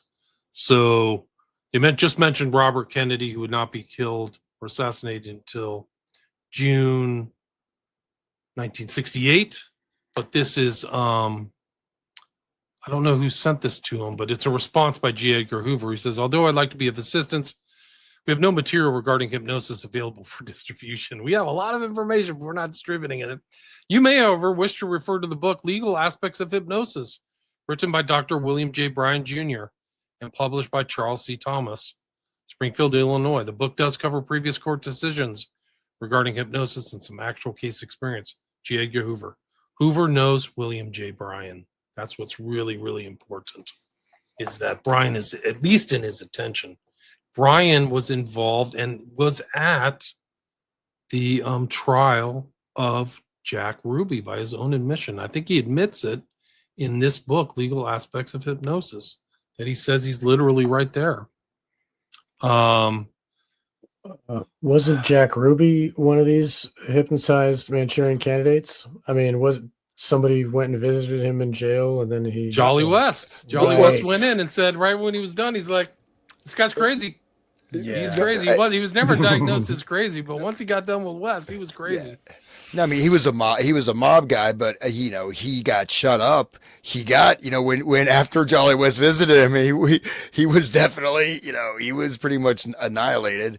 I mean, he was not a Manchurian candidate type of thing, but they didn't want him to talk. You know what I mean? They I just figured his some mind. kind of suggestion. Jolly West said something like, I'm not saying he was Grok the clown, but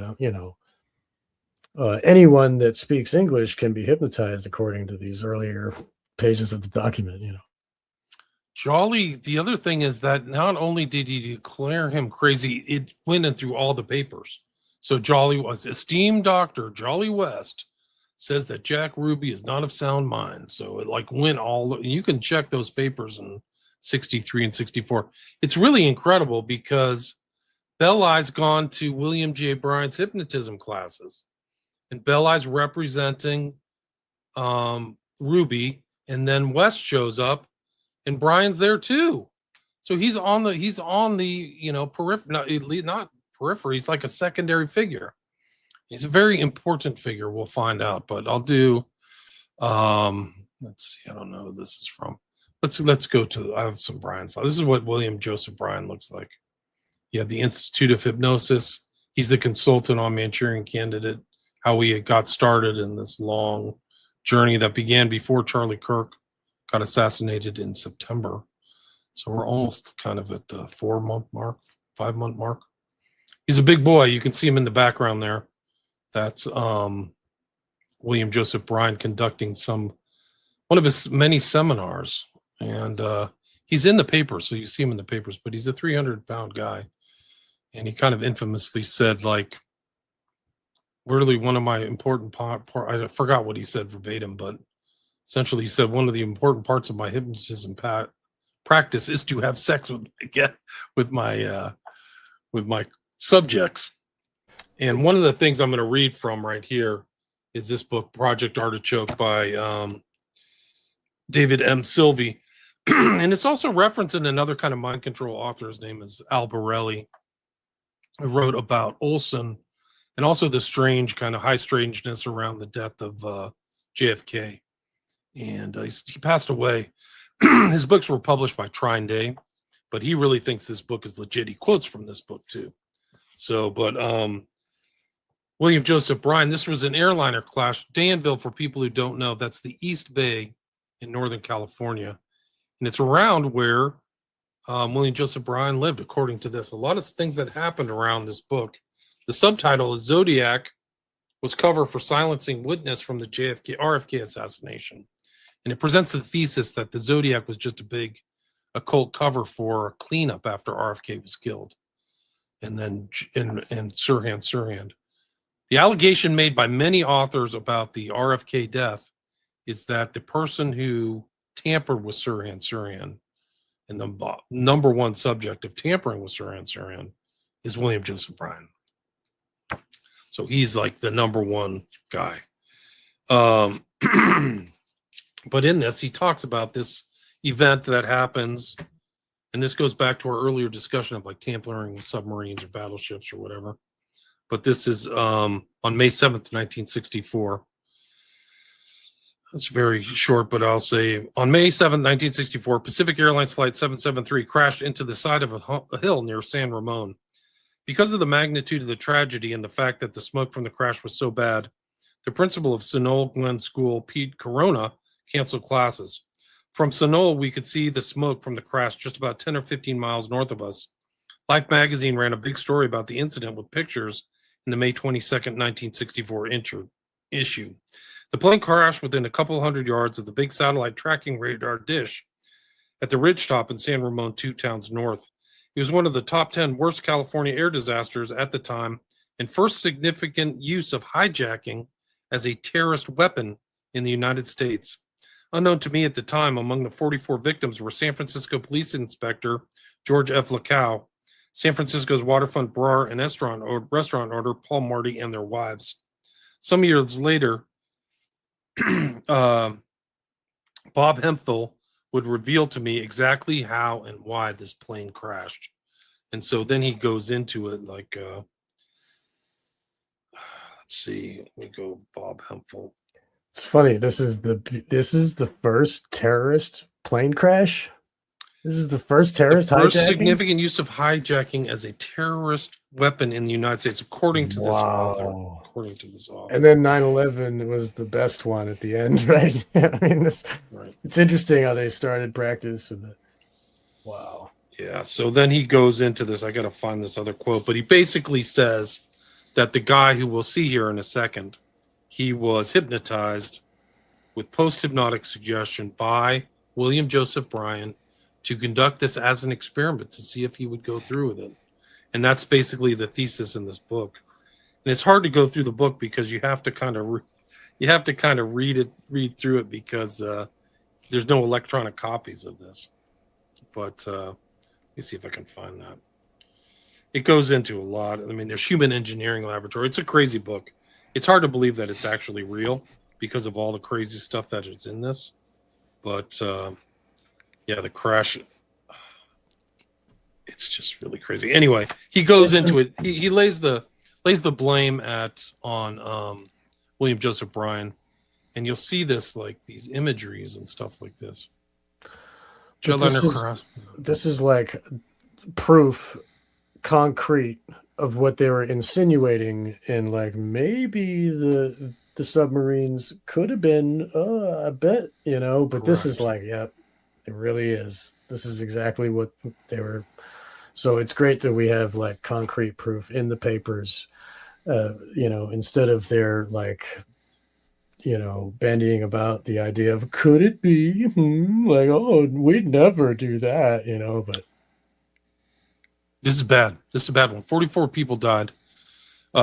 Reliable sources said Saturday that Frank Gonzalez, 27, Olympic yachtsman competitor for the Philippines in the 1960 Olympics, owned the gun which triggered the Pacific Airlines crash Thursday.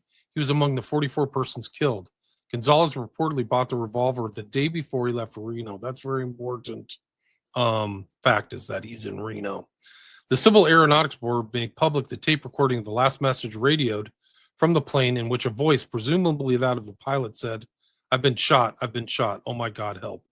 A reliable source told the Associated Press in San Francisco that Gonzalez gambled and lost at Reno and carried $100,000 air trip life insurance made out to his wife of 2 years. A brother, James, said Frank had become estranged from his wife 2 months ago. The New York Herald Tribune and the Los Angeles Times both published reports that Gonzalez had been identified as the owner of the .357 Smith & Wesson Magnum revolver found in the plane wreckage. All 6 cartridges were spent. They had been fired recently. FBI National Headquarters in Washington would neither confirm nor deny the report that Gonzalez had been established as the owner of the weapon.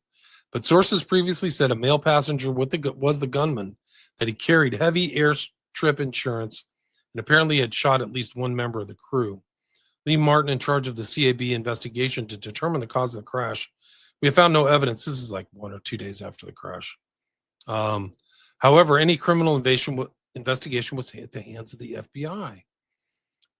Gonzalez's brother said Frank had a penchant for gambling and had gone to Reno several times previously, always without any word to his family, but his previous trips were by car.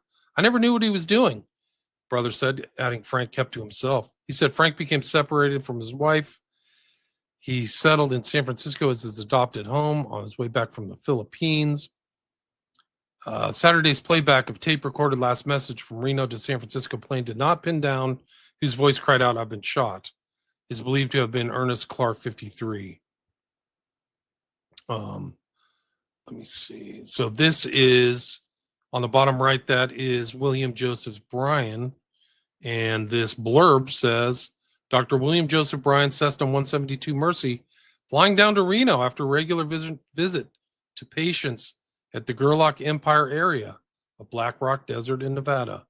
He is one of 800 American doctors who pilot their own practice. Dr. Bryan, in flying suit, takes blood sample in office. And so this is him in his plane, and he would fly around in Reno to the East Bay. I mean, this is all established. And then they had established the gun owner and the tragedy, gun garbled message, mystery, and plane crash. And there's all kinds of writing on this. Mysterious plunge to death. There's all the families that are killed. Tragedy on tragedy. It's a big story. And then later on in the investigation, fatal crash in May called murder. The Civil Aeronautics Board, CAB, closed the books today on the fatal crash of Pacific Airlines Flight 773 last May with a one-word verdict, murder.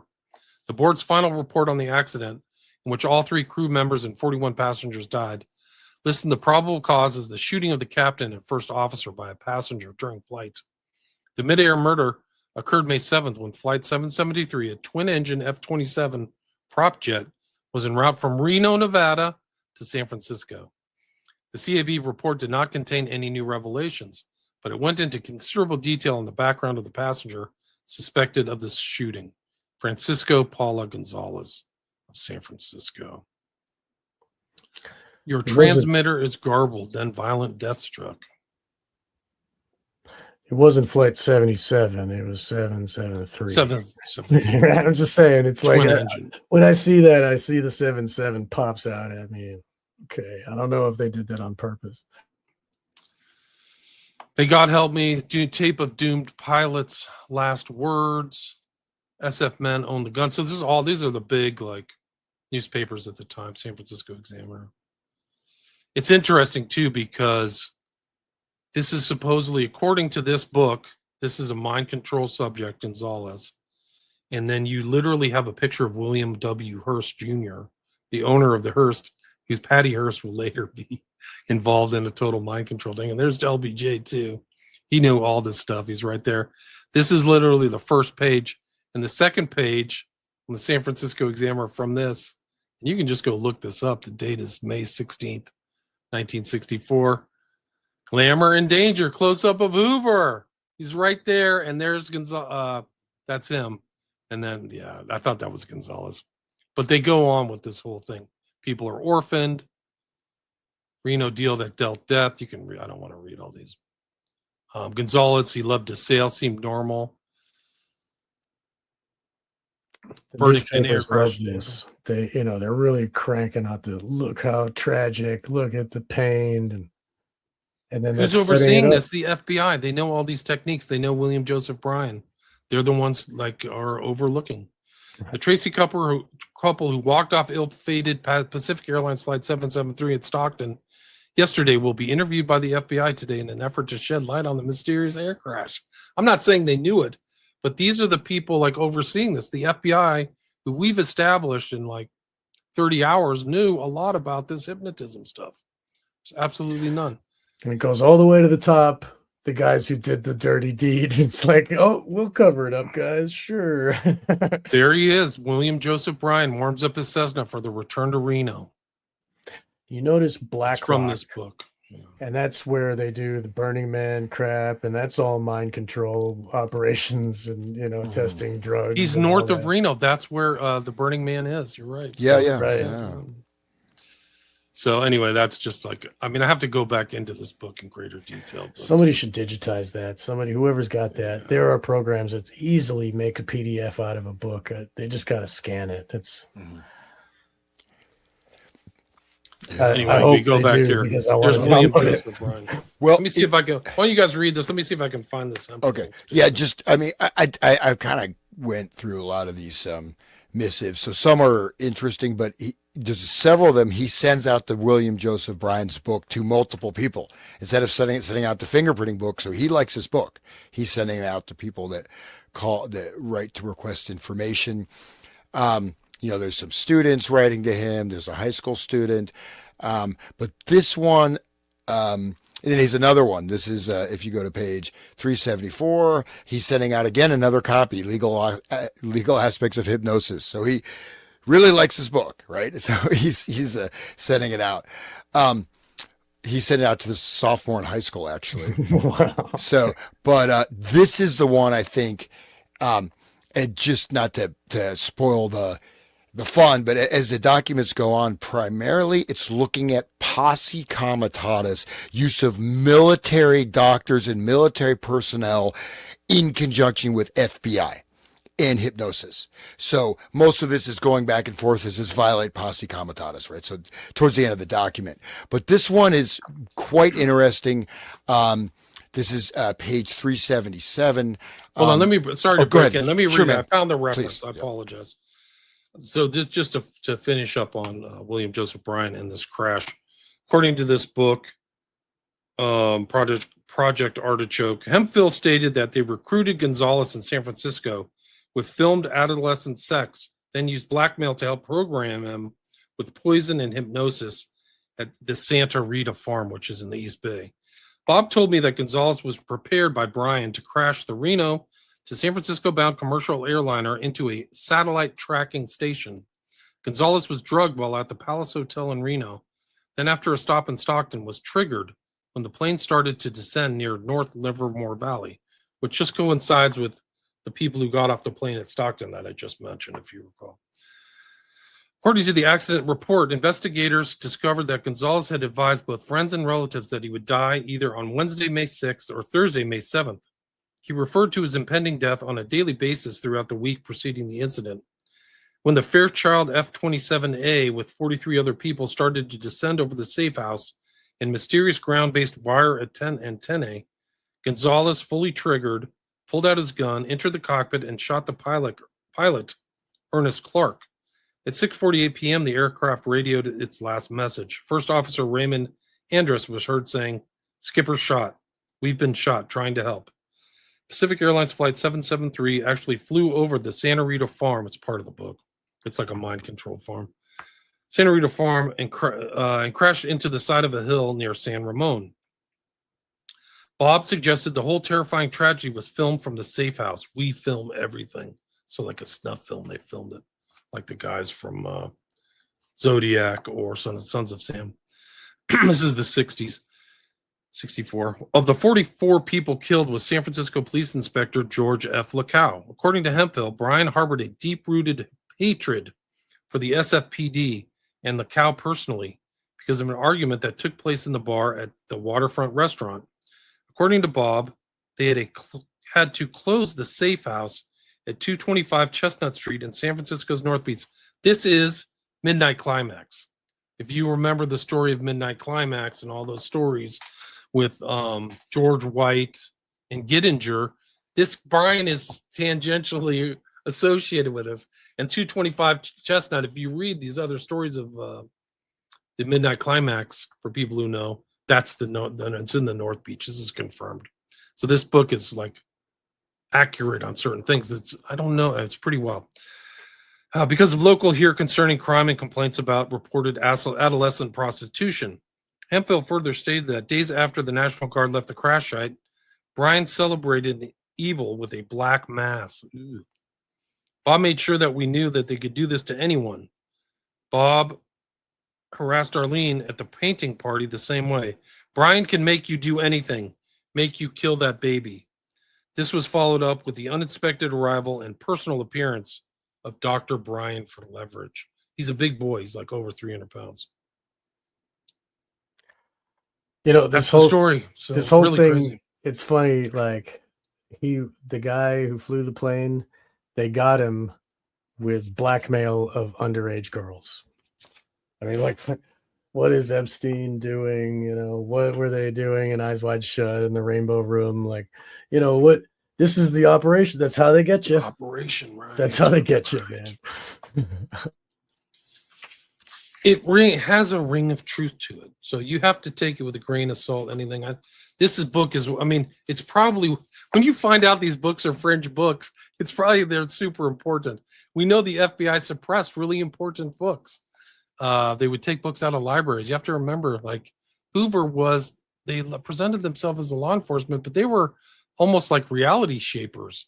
They knew so much. And so we're only trying to, like, this is part of like separating the wheat from the chaff. Like there's so much chaff in history. Like, oh, the FBI didn't know anything. We've proven the FBI knew, all of the heads of the FBI knew very detailed information and knew the very detailed information from these guys who did mind control and hypnosis for decades. And this is just what's come from, like I said, I've repeated this. I'll repeat it again. This is just from Esther Brooks alone. Somebody needs to send a FOI for Erickson, for all these, for Brian. Where's all these guys' files are so important if there's even extant, if they haven't been destroyed. So crazy story, man. Yeah. This is such an important document, guys. They're all here. Erickson, Esther Brooks, Brian. It's crazy.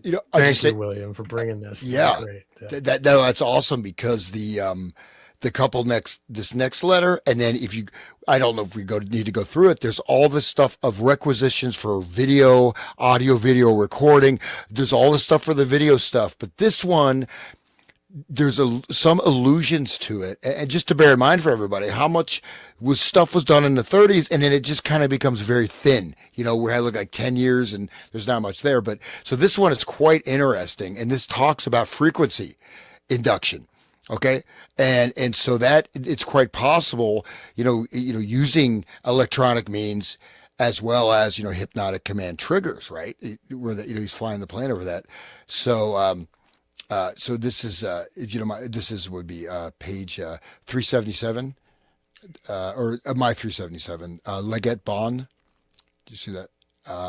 Yeah. I think. Yeah, I can do that if you want. Oh, yeah. On 311.74 is the first. Yeah, the 315.74. Yeah, on 311.74. Yep, correct. yep. Okay. I'll take it if you want. Go ahead. Okay.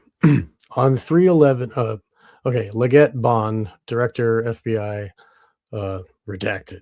On 311.74, captioned individual telephonically contacted the Bureau to request an appointment to talk to a special agent. An appointment was arranged, and blank later appeared in person with a sheaf of papers which he desired to have the Bureau retain and study as background information regarding his hypothesis that the human mind can be manipulated through hypnosis, microwave, and ultra shortwave radio on the body. I'm glad you brought this up, Hans. This looks important. Blank furnished 3 letters of reference from prominent German professors and advised that he is employed by a computer company in Cologne, is unmarried, and spent 1 year in the United States at Hopkins, Minnesota, as an exchange student about 20 years ago. He said he was spending 3 weeks in the United States and was bringing his files to the attention of the FBI as he felt that the Bureau was the premier law enforcement agency in the world. Blank spent some time explaining his theories, but said they were all documented in the material he was leaving, which included a copy of his published book, Mechanismen der Manipulation.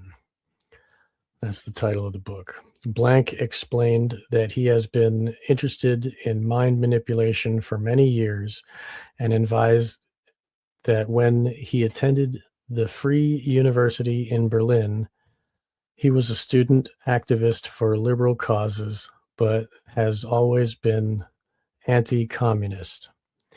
He continued that since the publication of his book in 1970, he has felt that because of his past student activities and the appearance of his book, he is the subject of mind manipulation by the Soviets.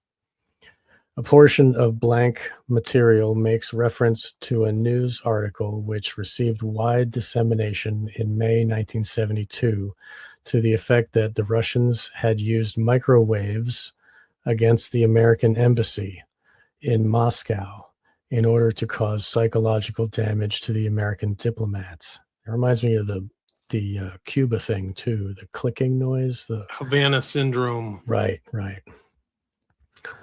That is a document. That is totally documented. So everyone was getting sick in the embassy, right? People were getting all kinds of conditions. So people even died. So they were that definitely happened, and that's a real incident. So, right. Yeah. And they made it sound like it was just a clicky noise, right? But it was really detrimental to these people. Well, there's the woodpecker signal. Yeah. Right.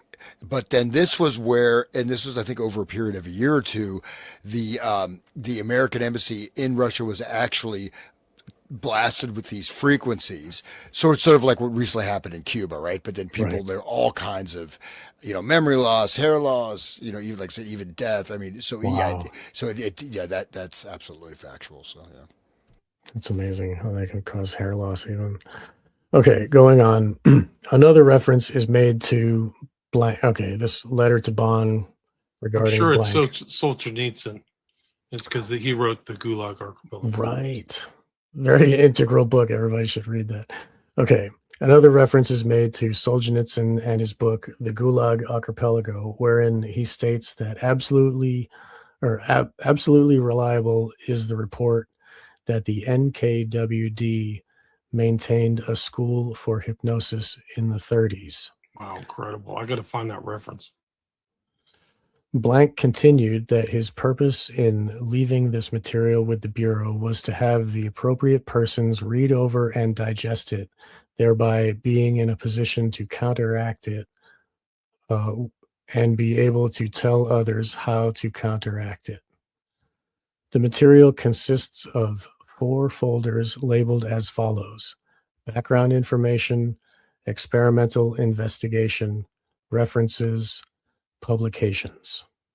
Also included, as mentioned above, was a copy of his book. Blank asked the interviewing agent if he could be re-interviewed after this material was digested. He was advised that this would probably not be possible as he was leaving Washington within 3 days, and it was not felt that this material could be digested by the appropriate people in that short period of time. It is felt that he may at some time contact the American embassy in Bonn. BU files contain no information concerning blank. BU files? I think that's pure files. Oh, okay. Note, footnote,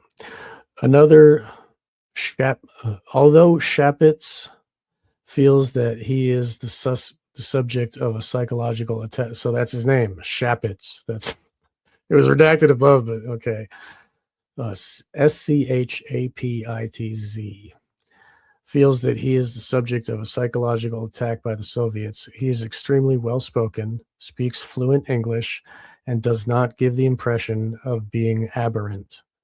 Although the data he left seems to be quite technical, S.A. Ralph W. Engelmeyer, in reviewing it, feels that it may be worthy of review by both the laboratory and intelligence divisions, in view of the fact that Shapitz has apparently gone to considerable trouble to compile information in this field into 3 of the folders which he furnished. That's the end of that. Yeah, and so there's some allusions to that. So we're talking about, again, this microwave technology, radio frequency technology, everything that was described in what you read, William, right? About that. But also the note that this guy is supplying all this information to the FBI when most likely the FBI is actually engaging in this very same thing. You guys are just number one. I love you guys. Help me. Yeah, right. Okay. Statist punk. Yeah. Yeah. So, and this gets through, but we see pretty much, we're in the 70s now. It's very thin, right? I mean, in terms of what, we see further, basically primarily it's a debate about using military personnel in FBI hypnotic sessions and posse comitatus. So these long, we can get, if you want to read through these, all these legal briefs and how does it violate posse comitatus or not. The Army of God, as mentioned, I know I'm kind of skimming, but primarily, I think in this way, the thing is, it's almost like, we just started doing it. I mean, they've been doing this since the 30s. This is 40 years, and they're acting like, does a hypnosis get information from a witness?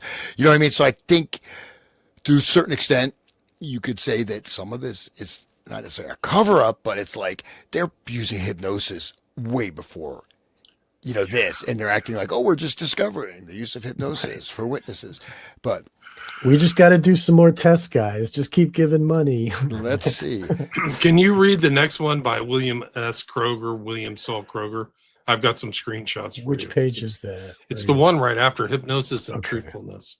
It seems to be just like a snippet, but he's an important part of the whole story. Okay, we were at 77. It's 378 is what I have. 378. Yeah, okay. Hypnosis versus truthfulness. Regarding the story, Russo hypnotized, March 317. That's okay. I think that's actually, excuse me, but that's actually from the Garrison thing against, what was the guy's name? What was the guy's name he tried to criminally, Garrison in the JFK case? He actually hypnotized the kind of main witness for the prosecution, which was Russo. So I think that's what it's actually referencing. Okay. Russo was his name. What was the guy's name who he arrested? Not Guy Bannister. It's somebody in the chat knows. You know better than I do. Yeah, I rely on you. I see his face, but I can't remember his name right now. Clay Shaw, thank you, Southwest. Yes, Clay Shaw. So Russo was the claim. He was played by Kevin Bacon in the JFK film. Right. I'm sorry. Please continue. Sorry. May I, as the result of over 35 years of experience with hypnosis, emphasize that a person's statements made while hypnotized have no more validity than those made at so-called non-hypnotic levels. In other words, the credibility of an individual's testimony under hypnosis can be challenged in as much as a person can distort the truth under hypnosis. Thus, an individual may develop screen memories where he misremembers. That's important for SRA. People should know about that, screen memories. However, hypnosis can result in better recall of mnemonic material because of the associated relaxation, concentration, and greater objectivity. Experts can tell whether a person is lying while under hypnosis only through a more sophisticated method such as a polygraph, which scientifically measures psychological and physiological responses. William S. Kroger, medical doctor, executive director, Institute of Comprehensive Medicine, Beverly Hills. Another creep, man. Another freaking creep. There he is as a medical student. If you see some your doctor with these eyes, run for your life.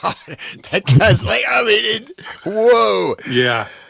He actually looks normal here, but he wrote Clinical and Experimental Hypnosis. Experimental Hypnosis revised fairly recently, but he wrote a lot of these books. But this is the most important one. Hypnosis and behavior modification, imagery conditioning. And when you see a lot of these guys, they have like these images in their brain. And this is how sophisticated it gets. It's really scary. This is an advance on Ericksonian hypnosis. Kroger came after that, headquartered in LA. And he came up with this. We've already talked about the electrogalvanometer, right? This is his technique for detecting lying. It's called the brainwave synchronizer. And I'll read the blurb. The American physician, Dr. William S. Kroger, 1906-1995, spent his career in obstetrics and in psychology. He had a lifelong interest in hypnosis, was a founding member of several organizations in hypnosis and in other fields of alternative, non-traditional medicine. Interesting. During World War II, he observed that pulsing lights on a radar screen mimic the frequencies of brain waves, right? Didn't we go into EEG waves or something like that? Yeah. Just, if you want to throw out real quick, just like I mentioned that EMDR. Oh, she was walking through the park and she noticed as she moved her eyes from side to side, her traumatic memories got less. So again, what he's observing the pulsing lights and he's in battle and he's saying, oh, it's like the brainwaves. You know what I mean? So it's one of those sort of mythological stories. But yeah, go ahead. Pulsing lights on a radar screen mimicked frequencies in brainwaves and could cause a trance in some operators. He later worked with the inventor Sidney Schneider to perfect a machine that could induce hypnosis for medical purposes. So this machine is literally a creepy spy briefcase. Like this is what he puts it out. But look at these pictures. They introduced the brainwave synchronizer in 1959. Manufactured by Schneider Instruments, it uses a light that flashes at the frequencies of alpha, beta, and delta brainwaves. In the 1960s, the device was used both to provide analgesia, pain relief, to women in labor, and as an aid to general anesthesia and surgery. It fell out of favor when it was found to induce epileptic seizures. Today, hypnosis is one of the techniques of pain medicine. And there's what it looked like. You can see brainwave synchronizer right there on the right. And it literally has a handle. You can't quite see it in this picture, but like you could literally just bring it in and plop it down. And there's the delta, alpha, and beta ranges. It's incredible stuff. There's the handle right there. So it shows you it's like a briefcase size. It's not like an installed thing. Unfortunately, I got rid of this. I had this like white noise generator thing that was used in that late 50s, but that's a briefcase model. That's portable. Bro, look at this. Nobody you just would show know up. either. Oh my God. You show up with that. Why don't you lie back and look into this light, Bob, or whatever? Go to see your guidance counselor, Kroger. I just want to quit smoking, guys. Oh, I'll look at that. Okay. You've mentioned the control of Candy Jones, Sean. Kroger is mentioned under a pseudonym as one of Candy Jones's handlers, as well as potentially William Joseph Bryan. So she's surrounded by them. I used to look at this book and like go, it's just not possible and probable. And now that I look at these guys, it's like, whoa, this is possibly it. I have like a bio of Kroger here somewhere. I gotta find it. But it's extraordinary because it ties into. I'll find out what his fake name was. Let's see. Kroger's work on hypnosis inevitably intersected with the era's paranoia over mind control fueled by Cold War tensions. Declassified CIA documents reference his book Clinical and Experimental. Well, I have the document actually. Clinical and Experimental Hypnosis as a foundational research into behavioral manipulation, including in the USSR. This places him in the orbit of MKUltra that explored hypnosis. The most sensational allegation stems from the case of Candy Jones. It's not a real name. Forgot what it is. 1940s pinup model and radio host. In her book, Control of Candy Jones, co-authored with her husband, Donald Bain, Jones claimed under hypnosis that she was recruited by the CIA as a courier in mind control experiments. She identified Kroger as, quote, Dr. Gilbert Jensen, quote, a pseudonym for the hypnotist who allegedly used narco-hypnosis, drug-assisted hypnosis, to create her alter ego. And so what you realize is that Gottlieb communicated with West under a fake name too. So you have to assume that all of these guys, Esther Brooks had a fake name. Remember the Saul missives or whatever that entity was. That was done under a fake name. Remember where he was channeling that thing in upstate New York? Oh yeah. What was the name of the channeled entity? That's super important. Seth. The Seth channels, right. Right. So Esther Brooks has a fake name there. Kroger has a fake name. We know West has a fake name. Her alter ego was named Arlene. She described sessions involving injections, electrodes, and trauma to split her personality. While Kroger never publicly addressed these claims and skeptics dismissed Jones's claims, the timing aligns with MKUltra. Declassified files confirm the CIA-funded hypnosis research at institutions where Kroger lectured, and his expertise in imagery conditioning, which I just showed the cover of his book, right? I can go back there. Hypnosis and behavior modification, imagery conditioning. mirrors programs' goals of programmable behavior. Martin Cannon's The Controllers further speculates that Kroger's role in hidden government research linking hypnosis to electronic brain stimulation in non-consensual experiments. Concrete evidence remains circumstantial, yeah. So these guys are dirty, man. They have front personalities. Yeah. Not really. No, absolutely. And it was so valuable bringing that up because, so again, Jennings, right? He's sending out the book to I'm a sophomore in high school. I'm a young girl. Here, read Meet William, 300 pounds of love. Right, I got to find that quote of his. It's real like But I think it's even in his Wikipedia page. Let me see if I can find it.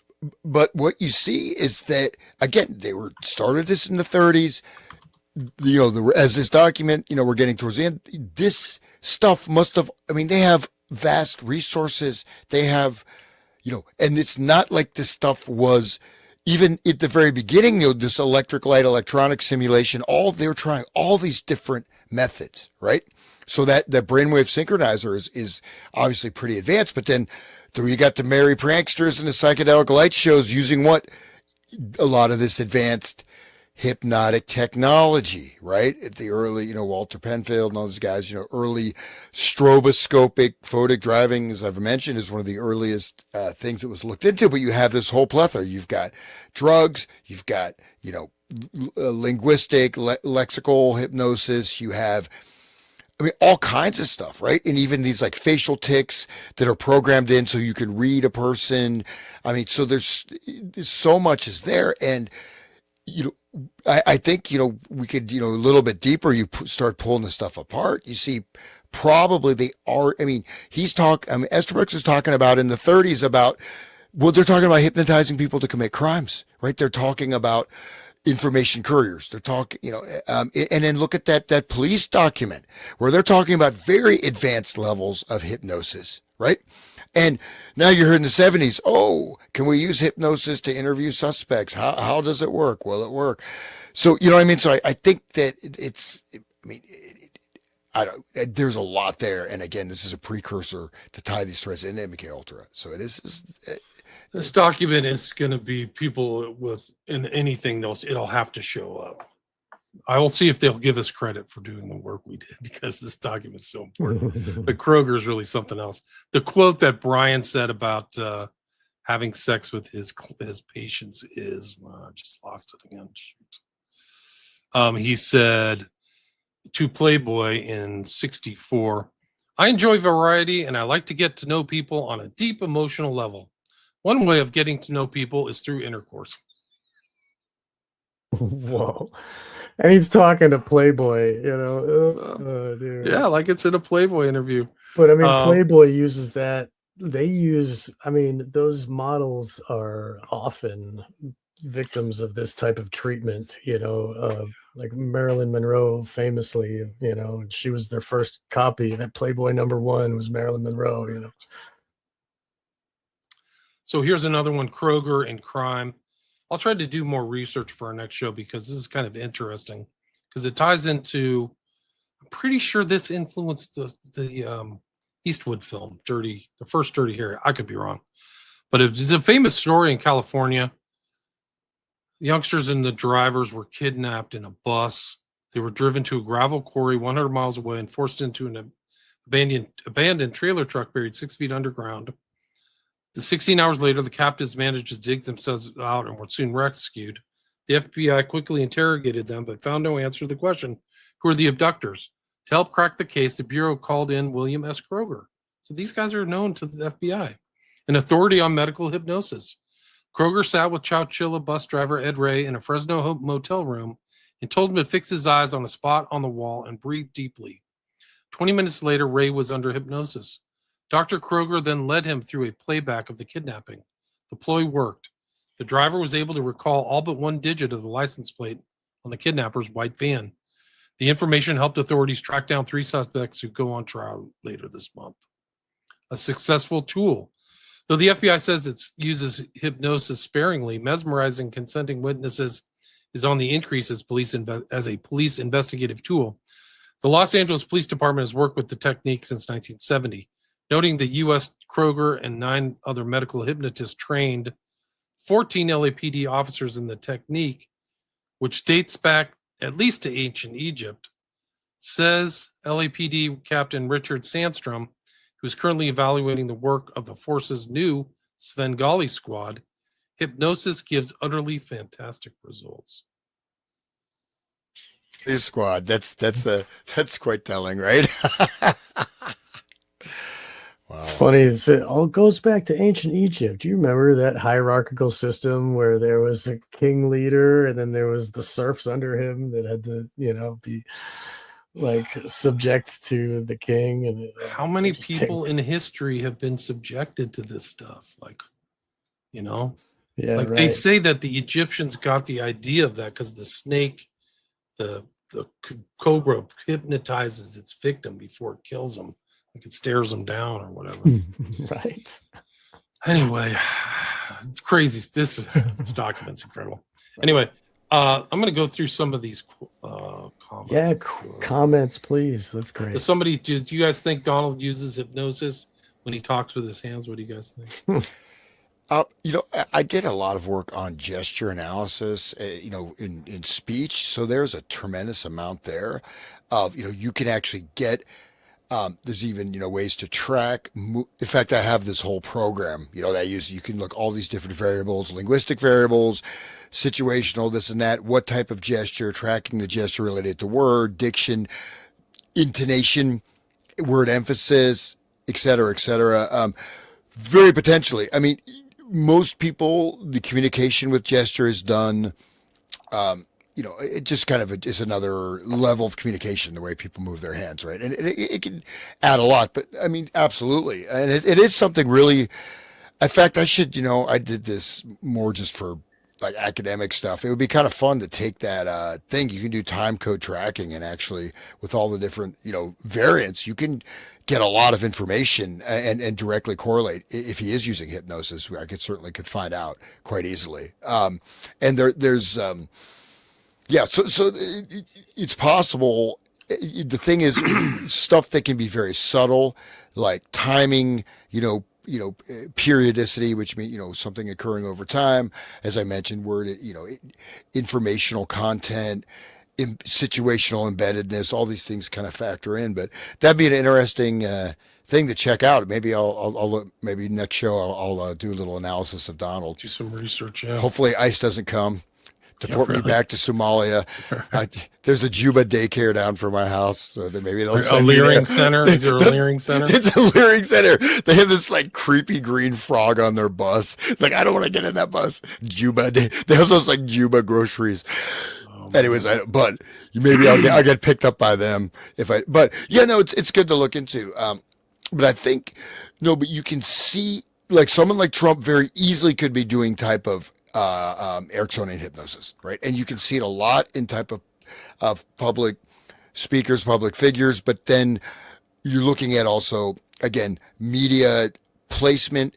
There's all these other variables, including like light. There could be stroboscopic light. There could be figures in the background. People doing weird, what I mean, especially things that are perceived subconsciously.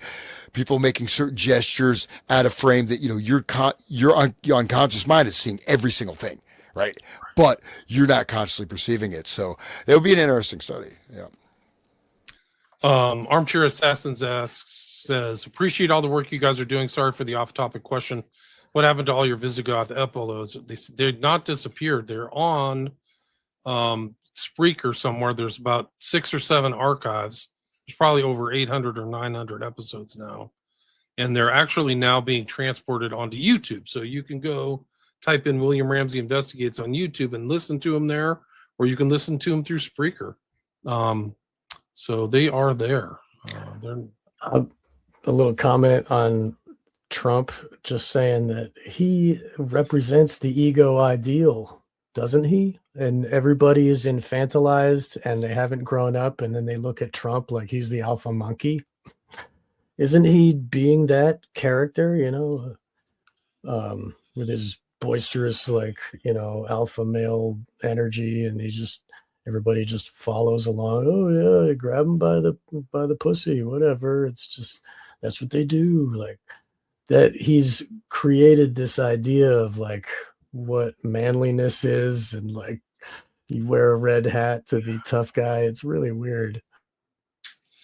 No doubt. Barto says, have you gents heard of the somewhat recent psychology research into a possible new level of consciousness they call the superintelligence? I have not. Have you guys heard that? No, I mean, what does it mean, though, superintelligence? Yeah, I mean, so essentially, there already is a superintelligence. If you can, the unconscious mind is vast and immensely powerful, but you have to know how to access it and program it. I mean, people can have amazing abilities, right? I mean, people can, read an entire 400-page book in an hour and remember every word. So, when I see something like that, immediately I think, what's behind this?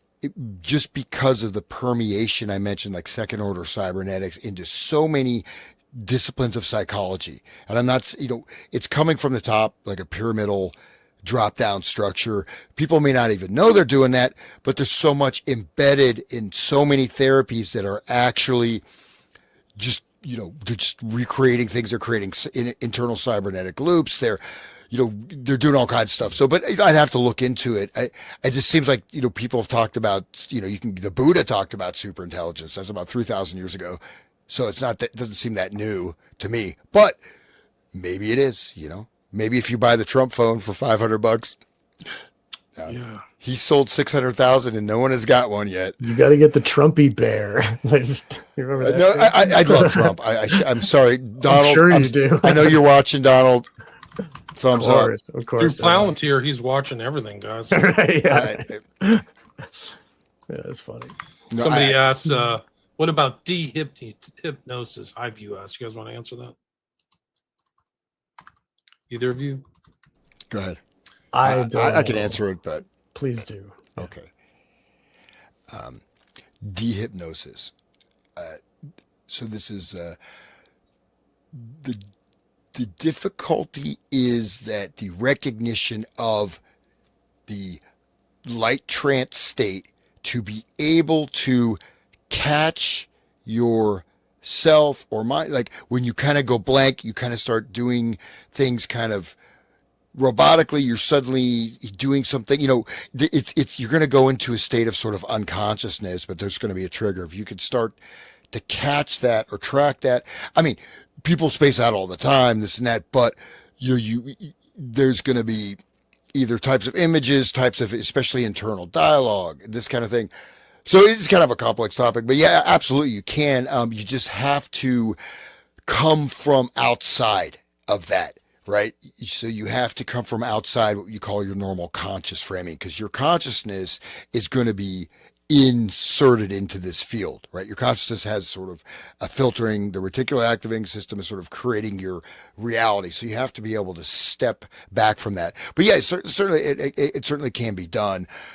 But it just takes noticing, right? And so, it's not so much as bad as say like, people have lost time. They don't remember, they lose all these hours of their life, but there's certainly, if some of you're interested in personally, that, shoot me an email, whatever. But yeah, it certainly can be done because again, these are imposed structures. You just have to pull apart the base. You cannot do it from within the system. Like if anything is within sort of a programmed hypnotic command consciousness framing, anything done with that, that's what I mentioned, all these therapies. It's just going to keep reimplanting it. It's just going to keep making it deeper. You cannot escape from within that field. But however, the good news is you're not that limited particular container field of that. So big question. I'll just leave it there for now. So. Yeah, if you're watching this, you can see what the Visigoth archives look like. There's like 6 or 7 volumes. You can just type it into Google or you can go to Spreaker. I think you should be able to just bounce around Spreaker and see them all. The problem is that Visigoth, he had all these other titles for his shows. Beyond the Grassy Knoll, The Grassy Knoll, Think or Be Eaten, Visigoth Live, those were his live shows, the Lembic Files. So I just put them all under the Visigoth archives. So people can go check those out. People are still listening to them. And I've reposted a lot of the recent shows, things with the Collins Bros. Blues John's Traveler asks, have you heard anything about hemispheric isolation research? I haven't. Do you guys want to answer that? That's where they separate the left and the right and stimulate both sides at the same time in different frequencies. Is that like a binaural beats type? Didn't we discuss that last time or the time before, something like that? I think Hans knows a lot about that too. Well, there's stuff where you sever the connection of the two cortexes, right? So there's been invasive. There's all kinds of research on that.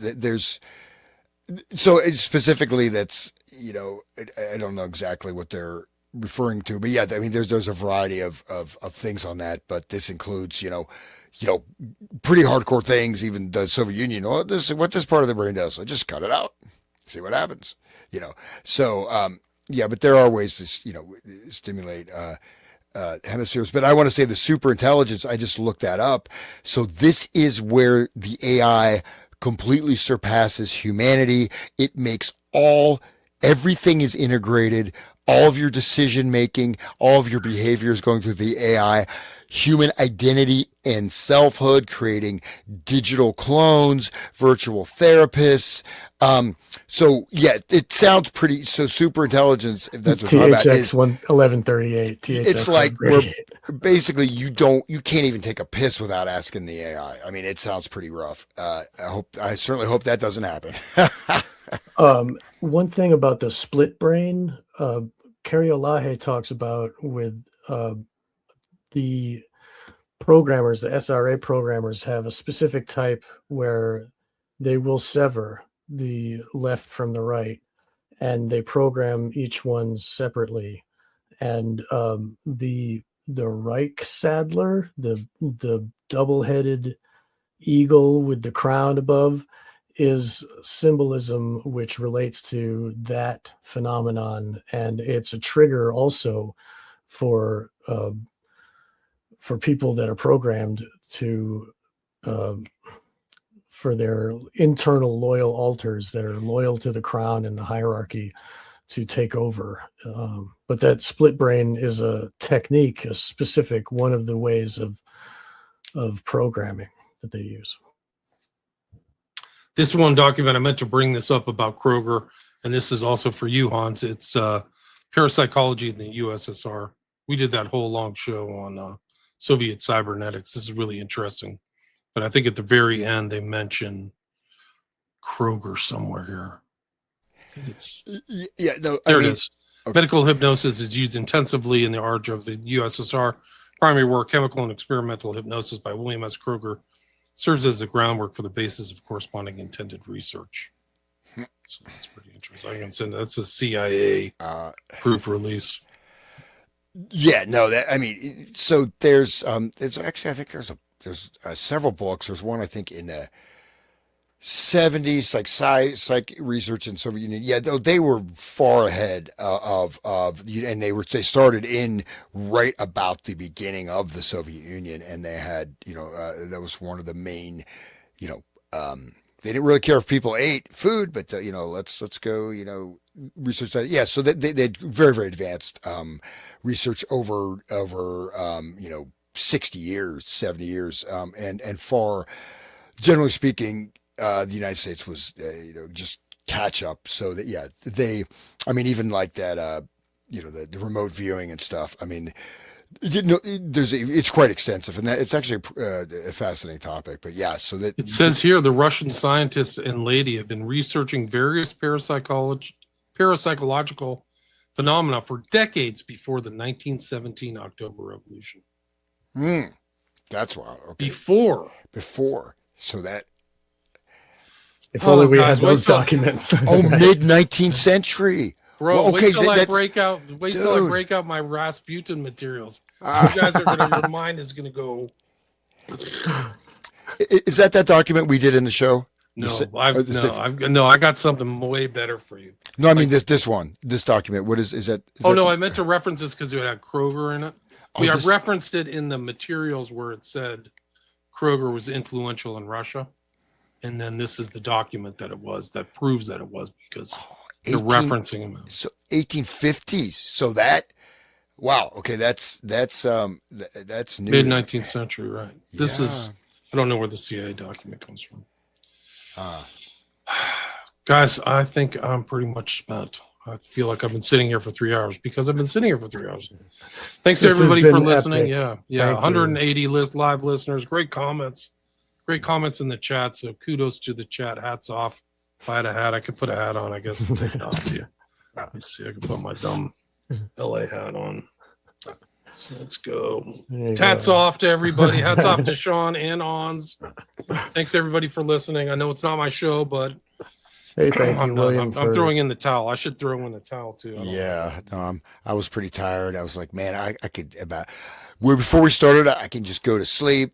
I'm not going to drink coffee, but I just got energized by all this wonderful information. And yeah, for real. It's so it's like, oh my God, everything we keep finding. Every episode is just, I'm flabbergasted every time, it's really great. Thank you, William, for bringing this information. I think Sean has mentioned this high view that marijuana is supposedly kind of an antidote for. Yes. Yeah. It does. Sean would know, man. Because you're. Yeah, that's for sure. Yeah. No, cannabis for sure. It thins the veil between the partitions with the mind control, the split brain type stuff, the multiple personality, that dissolves, the programming dissolves under cannabis use and under long-term cannabis use, and their subconscious memories get unlocked, and it kind of messes up all their order that they've created in the brain.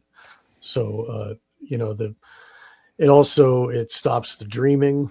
So whatever they're programmed to dream is not happening anymore. It helps people to reconnect with their body, and the body has memories.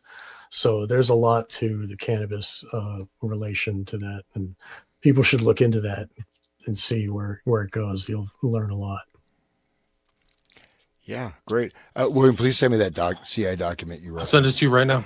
All right, and yeah, just real quick. So the hemispheric or isolation, it was a treatment for epilepsy, right? So you just cut the two brain hemispheres, or you're not going to have seizures. So this was done. I mean, the studies came from that particular treatment, right? So it was used again to prevent epilepsy. You cut the corpus callosum, and then you have. But one of the weird things about the split brain things is the hemispheres would communicate with each other, but like separate people. So the left hemisphere would, say generate a story for why the right hemisphere did something, or this vice versa. And so it's pretty wild. So. That's proof of what Carrie was talking about when they cut this, they sever it, and then they program each one separately like that. That's They physically cut it, or physically. Well, they separate. I got to talk to her some more. We got to learn more about that. yeah, no, it can be. It was done surgically. It was, Well, they would operate on these poor victims. Well, They would then do all sure. kinds of stuff. They would bring them into military bunkers and subject them to all kinds of stuff, and it was an ongoing thing. So I'm sure they would get implants. Like, I mean, it's ruthless what they had to endure. Yeah. Well, great, guys. Thank you guys so much. Thank you to the audience. And Yes, Yeah. likewise. Everybody should visit WilliamRamseyInvestigates.com and should visit HansUtter.com and should, donate. And everybody, thank you for listening. And we appreciate you listening. Thank you. And it looks like there will be many other future shows. I think we kind of agreed that we're going to continue even after we're done with this document. There's a lot more information, a lot of different takes. So expect a lot more shows in this series. And we're going to go forward in the timeline too. Like, we're going to talk about, and we're going to talk about the operations that have happened that we know about in the history. It's that we know interesting. about. That's the other Yes. thing. It's like really crazy. Where can people find your stuff? okay, so you can find. go. I've got my old radio show. That's other people have the material, but it's there. You can go to BitChute, Rumble, Spotify, YouTube, Odyssey, and some other associated chip platforms. You put it in the Resonant State. I think a couple of lists may come up as Eyes Wide Open, Hans Utter, but yeah, and it's all over there. And check it out. Please join the party, man. And I realize I'm getting virtually deprogrammed because I'm in training with Sean Smoking, and so my mind control programming is less. So thank you, brother. I'll smoke another for you, buddy. Yeah. Good. And William, your Mine is site? William Ramsey Investigates. You can check that out. And like I mentioned in the show, the Visigoth archives are still relevant. He did great shows. I've reposted some. The Collins Brothers Magicians of Mutabilities from 2005. And it reads fresh. Like, they were so keyed into so many things about 9/11 I didn't know about. And their frame of reference is really extraordinary. So check those out. He's had great guests. I'm still adding to it.